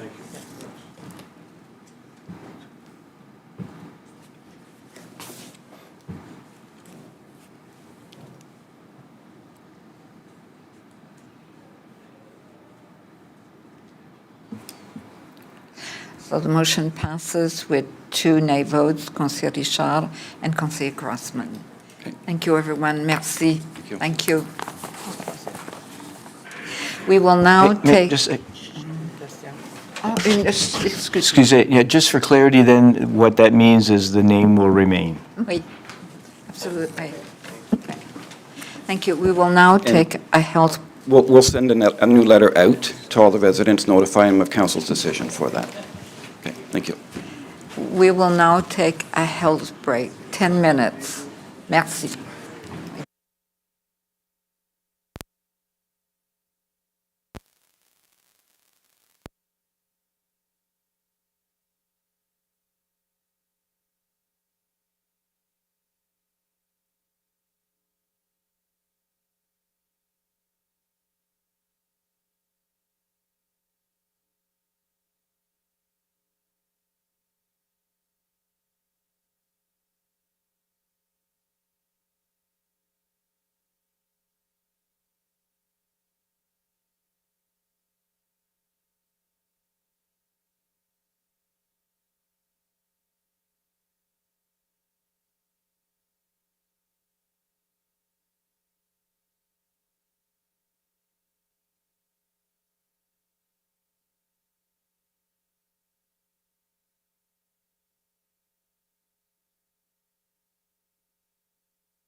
We will resume the meeting. Merci beaucoup, Madame la greffière. The next item is a public hearing for a stop-up and close portion of Argyle Street, and I believe that Keisha's here for any questions.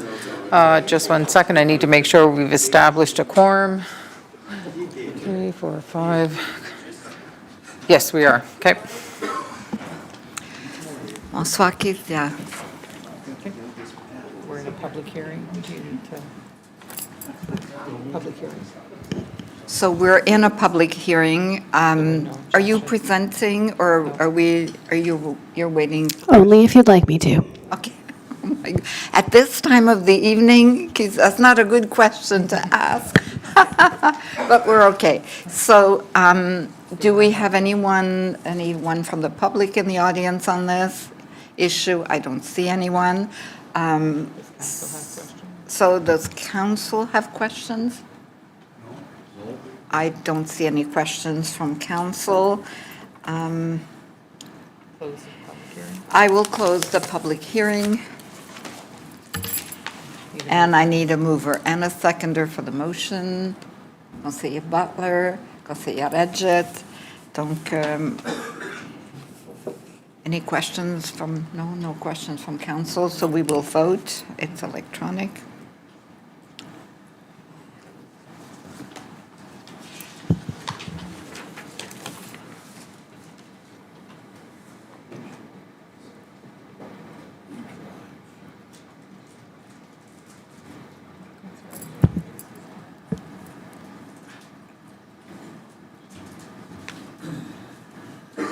Merci, motion carried unanimously. The next item is another stop-up and close, a public hearing for a portion of Lee Drive. And again, Keisha's here for any questions you may have. So are there any questions? Any questions from council? No? I will then call the public hearing to a close. So I need a mover and a seconder for the motion. Conseiller Léger, Conseiller Leblanc. We'll go to the vote, which is electronic.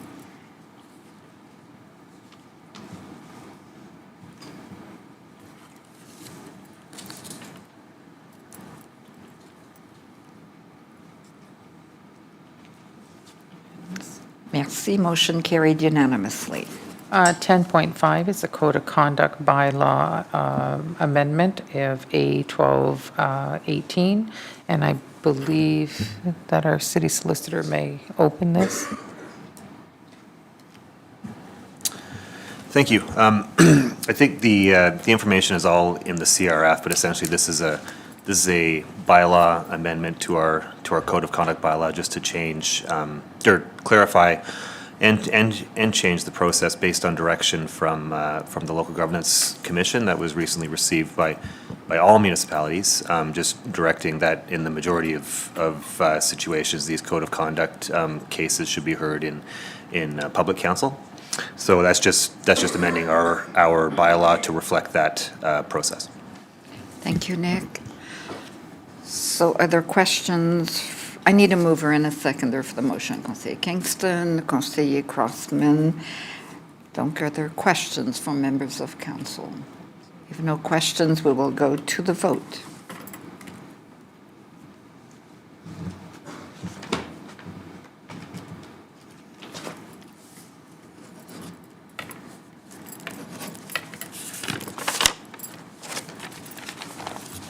Motion carried unanimously. Merci. The next item we've dealt with, notice a motion to rescind Glendale Glendalee. Next is the emergency measures plan, and Conrad is here, and he's graciously accepted not to provide us the PowerPoint. If anybody would like it, we can send it to them, and he's going to give us an update. Bonsoir, Conrad. Put your light on now. There we go. Fast, but not that fast. Good evening, members of council. Basically, the emergency plan says that the Act in New Brunswick says whenever there's a new council or significant change to the plan that we need to get it adopted by council. So tonight, what the new plan that is proposed is that the 18 municipalities in Kent County, Westmoreland, and Albert County got together, and we wanted a standardized plan with all 18 municipalities. So this is the new version. It's very similar to the previous one. We just added a lot more details. So now it's every emergency measures director to go to their council and get it approved. So if this is approved tonight, then we'll be up to 10 of the 18 municipalities that have adopted that so far. So we're hoping that all 18. So again, the concept would be that if we go help each other, that the page 17 is the same page 17 in every municipality. So I'm definitely open for questions, but this is the motion tonight. Merci, Conrad. Conseiller Bourgeois, do you wish to move the recommendation? Sure, I like the report, but Oui. I do have a question. Okay, c'est beau. Can I have a seconder for the Conseiller Butler? Go ahead, Conseiller Bourgeois. Merci beaucoup, Conrad, pour la présentation. Je ne sais pas si c'est moi qui l'ai manqué, mais il n'y a pas de version en français. On l'a en français, conseiller Bourgeois, je peux sûrement l'envoyer. Je pense qu'on avait juste, c'est peut-être mon erreur, là, juste inclus la copie anglaise, mais la copie a été traduite. On l'a dans les deux langues. Je peux l'envoyer au conseil. J'aimerais d'avoir la version française. Sûrement. C'est beau, merci. Are there other questions? No? Donc, so we will go to a vote, which is electronic.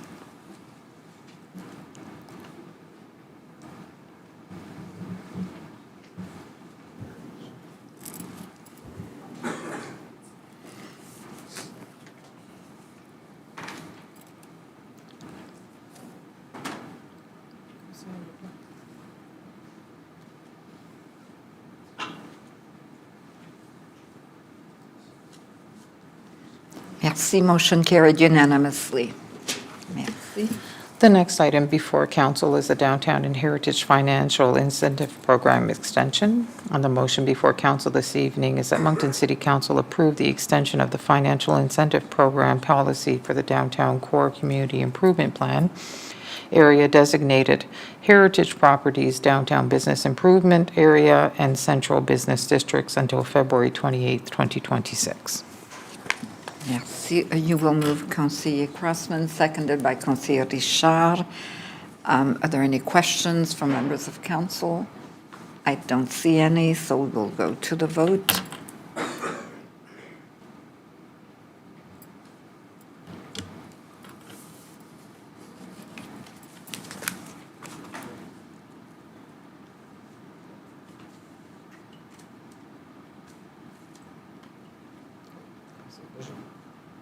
Conseiller Bourgeois.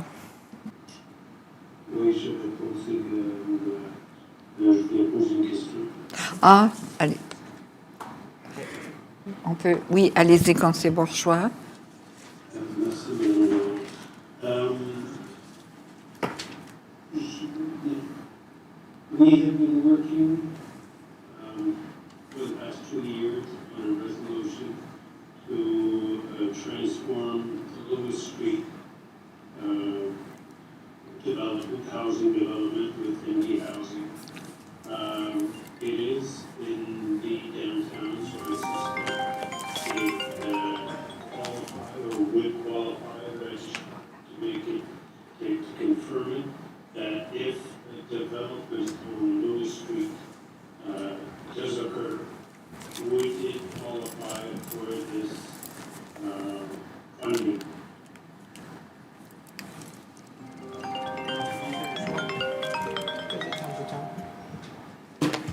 Merci pour la question, conseiller Bourgeois.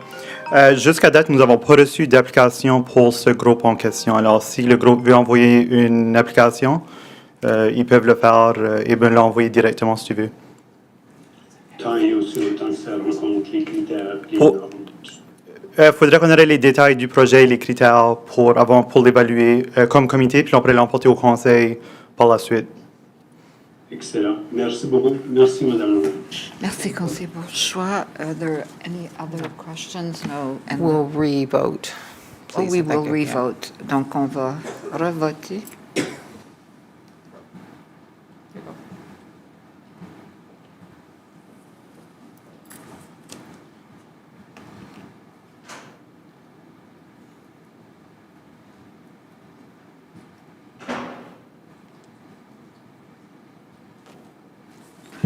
Conseiller Bourgeois, est-ce que vous allez voter?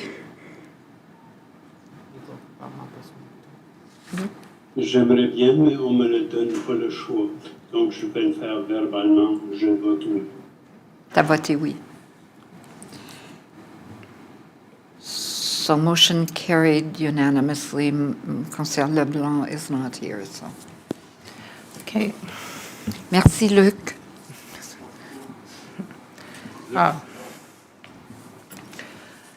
Next is reading of bylaws, et lecture des arrêtés municipaux, and I actually see that there's a first reading at 11.3. I would kindly ask council to allow me to give that reading. You've given me permission at that item. So then we don't, I just do 11.3 first. There is no vote. So a bylaw and amendment of a bylaw relating to the establishment of a code of conduct for elected officials being bylaw A 1218. I believe that should be point 1. First reading subject to approval of the item 10.5, which we had, arrêté portant modification d'arrêté concernant l'établissement d'un code de déontologie des représentants élus sur l'arrêté A 12.18.1. C'est la première lecture. Now I'm going to go to the second readings, and there are several of those, and I will need a motion to give second reading for item 7.1, which was 75 Botsford.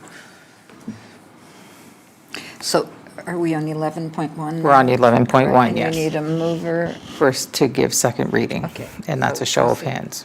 Conseiller Kingston, Conseiller Butler, and we will go to a vote, which is by a show of hands, so.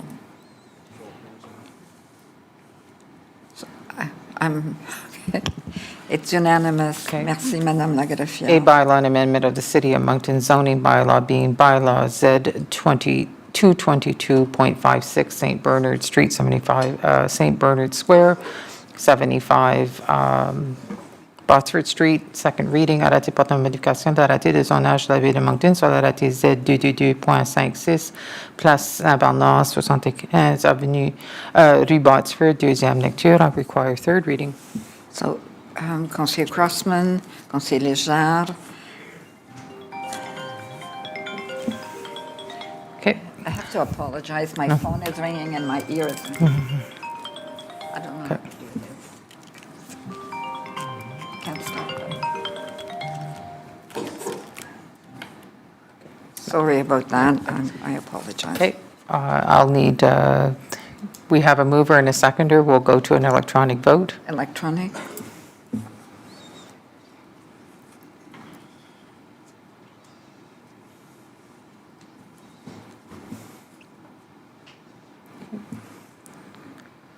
Motion carried unanimously. Merci. Conseiller LeBlanc is absent for the vote. I'm going to give third reading, a bylaw and amendment of, okay, now I think I'm a little confused here. A bylaw and amendment of the City of Moncton zoning bylaw Z 222.56 St. Bernard Square. It's the third reading. Arrêté portant modification d'arrêté de zonage de la ville de Moncton sur l'arrêté Z 222.56 Place Saint-Bernard. C'est la troisième lecture.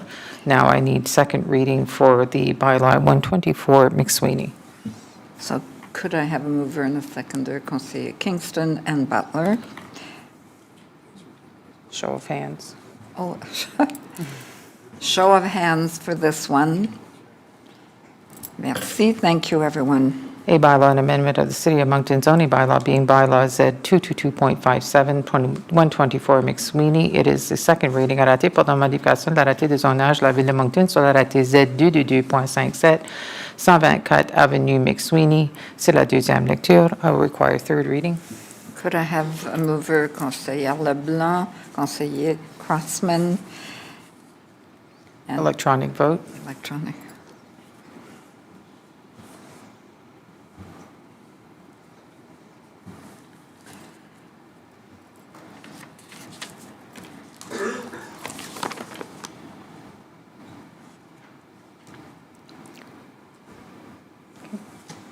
Motion carried unanimously. Merci. 11.4, I'll need approval for a second reading of the development charge. So could I have a mover? Conseiller Grossman, Conseiller Kingston. And Show of hands.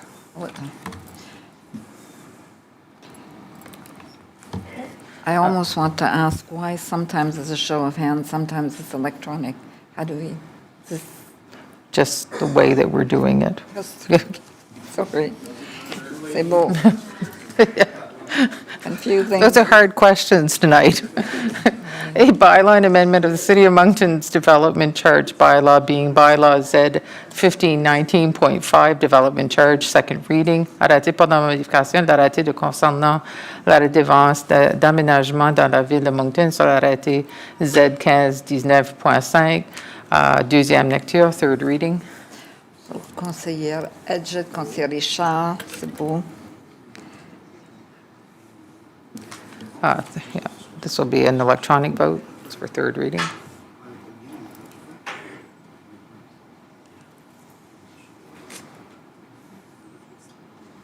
Okay. Councillor Kingston, could you submit your vote, please? Councillor Butler? Thank you.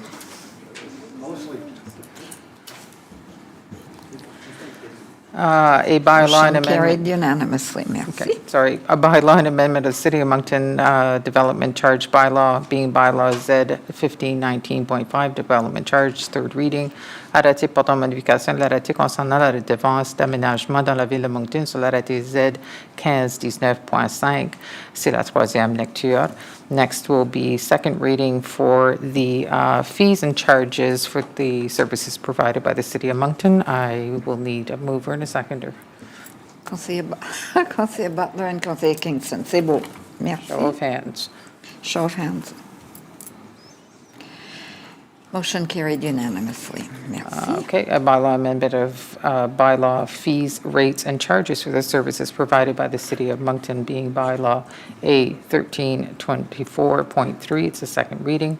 Arrêté portant modification de l'arrêté concernant les droits, tarifs et redevances pour les services fournis par la ville de Moncton, soit l'arrêté A 1324.3. C'est la deuxième lecture. I need third reading.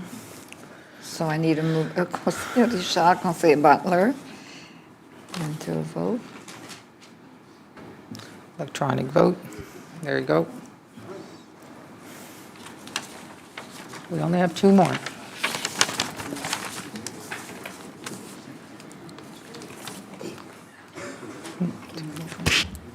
A bylaw and amendment of bylaw fees, rates, and charges for the City of Moncton, for services provided by the City of Moncton bylaw A 1324.3. It's the third reading. Arrêté portant modification de l'arrêté concernant des droits, tarifs et redevances pour les services fournis par la ville de Moncton sur l'arrêté A 1324.3. C'est la troisième lecture.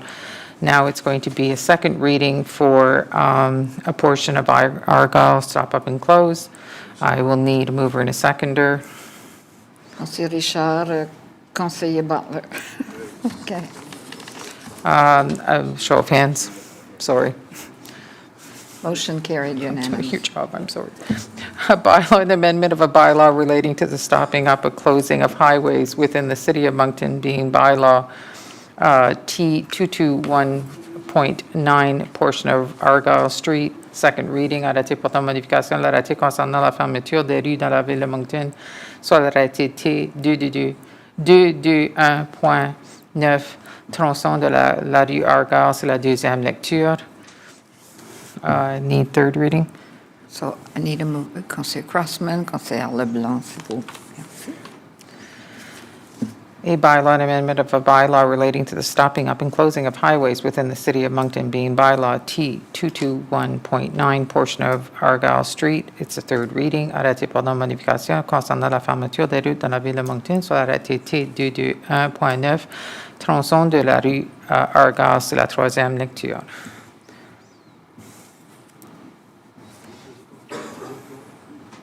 Electronic vote.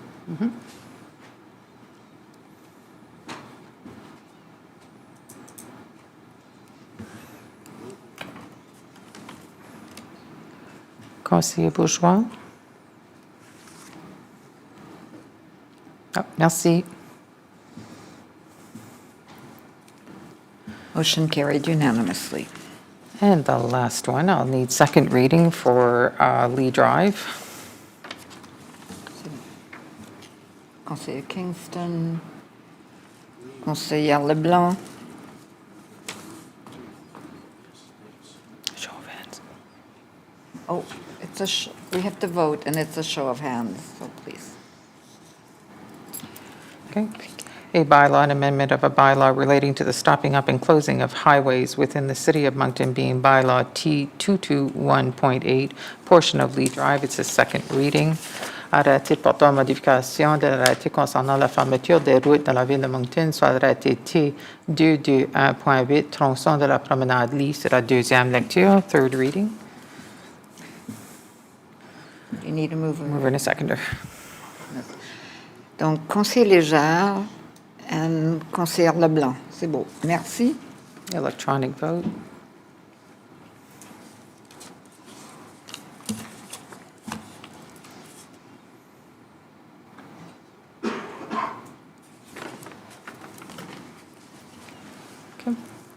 A bylaw and amendment of a bylaw relating to the stopping up and closing of highways within the city of Moncton being bylaw T221.8, portion of Lee Drive. It's the third reading.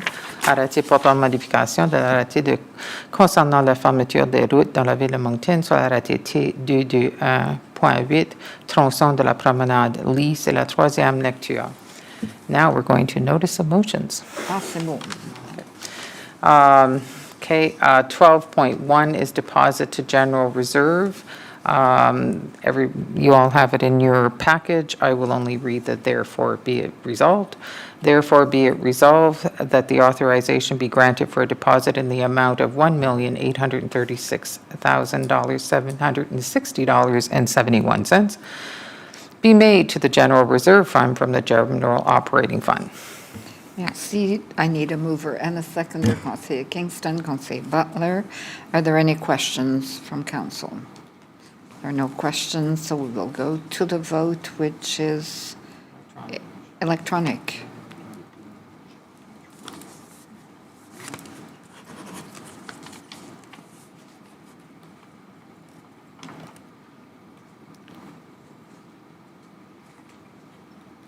Motion carried unanimously. The next, 12.2 is withdrawal from the general operating reserve.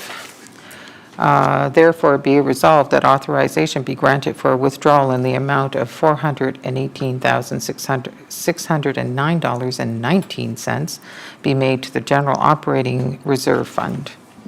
Merci. I need a mover and a seconder. Conseiller Bourgeois, Conseiller Kingston. Are there questions from members of council? If not, we will go to the vote, which is electronic.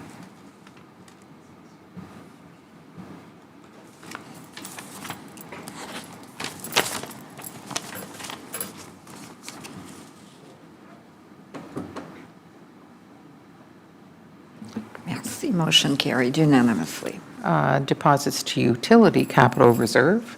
Therefore, be it resolved that authorization be granted for a deposit in the amount of $750,000 be made to the utility capital reserve fund from the utility operating fund. I need a mover and a seconder on this. Conseiller Edgett, Conseiller Kingston. Any questions? If no questions, we will go to the vote, which is electronic. This is beginning to sound like a song.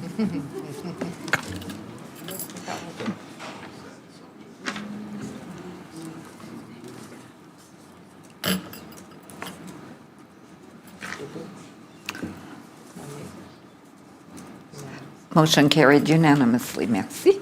Council, please disregard 12.4. It was inadvertently placed on the agenda.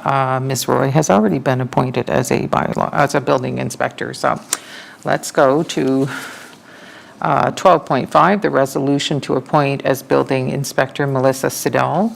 And now therefore be it resolved that Melissa Siddall, building inspector, is hereby authorized and appointed to act for and on council's behalf pursuant to the acts, regulations, and bylaws referenced within the motion to conduct inspections for the purpose of administrating or enforcing applicable acts, regulations, and bylaws referenced, again, in the resolution body. Be it further resolved that Melissa Siddall, building inspector, is hereby authorized and appointed to act for and on council's behalf pursuant to the act, regulations, and bylaw referenced above to issue notices, demands, and orders and lay information with the Provincial Court of New Brunswick to ensure compliance with acts and regulations and bylaws referenced above. Merci. I need a mover and a seconder. Conseiller Léger, Conseiller Crossman. Questions?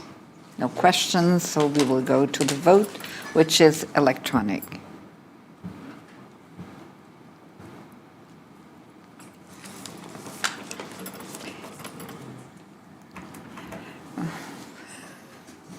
Motion carried unanimously. Yes. Also, Councillor Legier has a notice of motion that he provided. I don't believe it's on your list, Deputy Mayor. I apologize. No, it's not there. Did you want to read it into the record?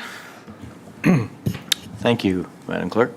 Notice of motion. Whereas Moncton City Council over several years has created several initiatives to improve safety in the downtown, and whereas property crimes in Moncton and in the downtown continue to be elevated, and whereas Moncton businesses are experiencing increased costs due to incidents of crime and vandalism, and whereas other municipalities such as St. John and Fredericton have increased security patrols, providing a visible, non-police presence dedicated to enhancing safety and resilience in their downtowns, and whereas the City of St. John is also launching a community resilience fund to support small businesses in managing the impacts of crime and visible disorder by providing financial assistance for prevention, response, and recovery measures to help organizations strengthen safety and resilience in their operations. Be it resolved that the City of Moncton initiate a similar 2-year pilot project beginning March 1st, 2026, consisting of dedicated downtown security patrols and to provide a community resilience fund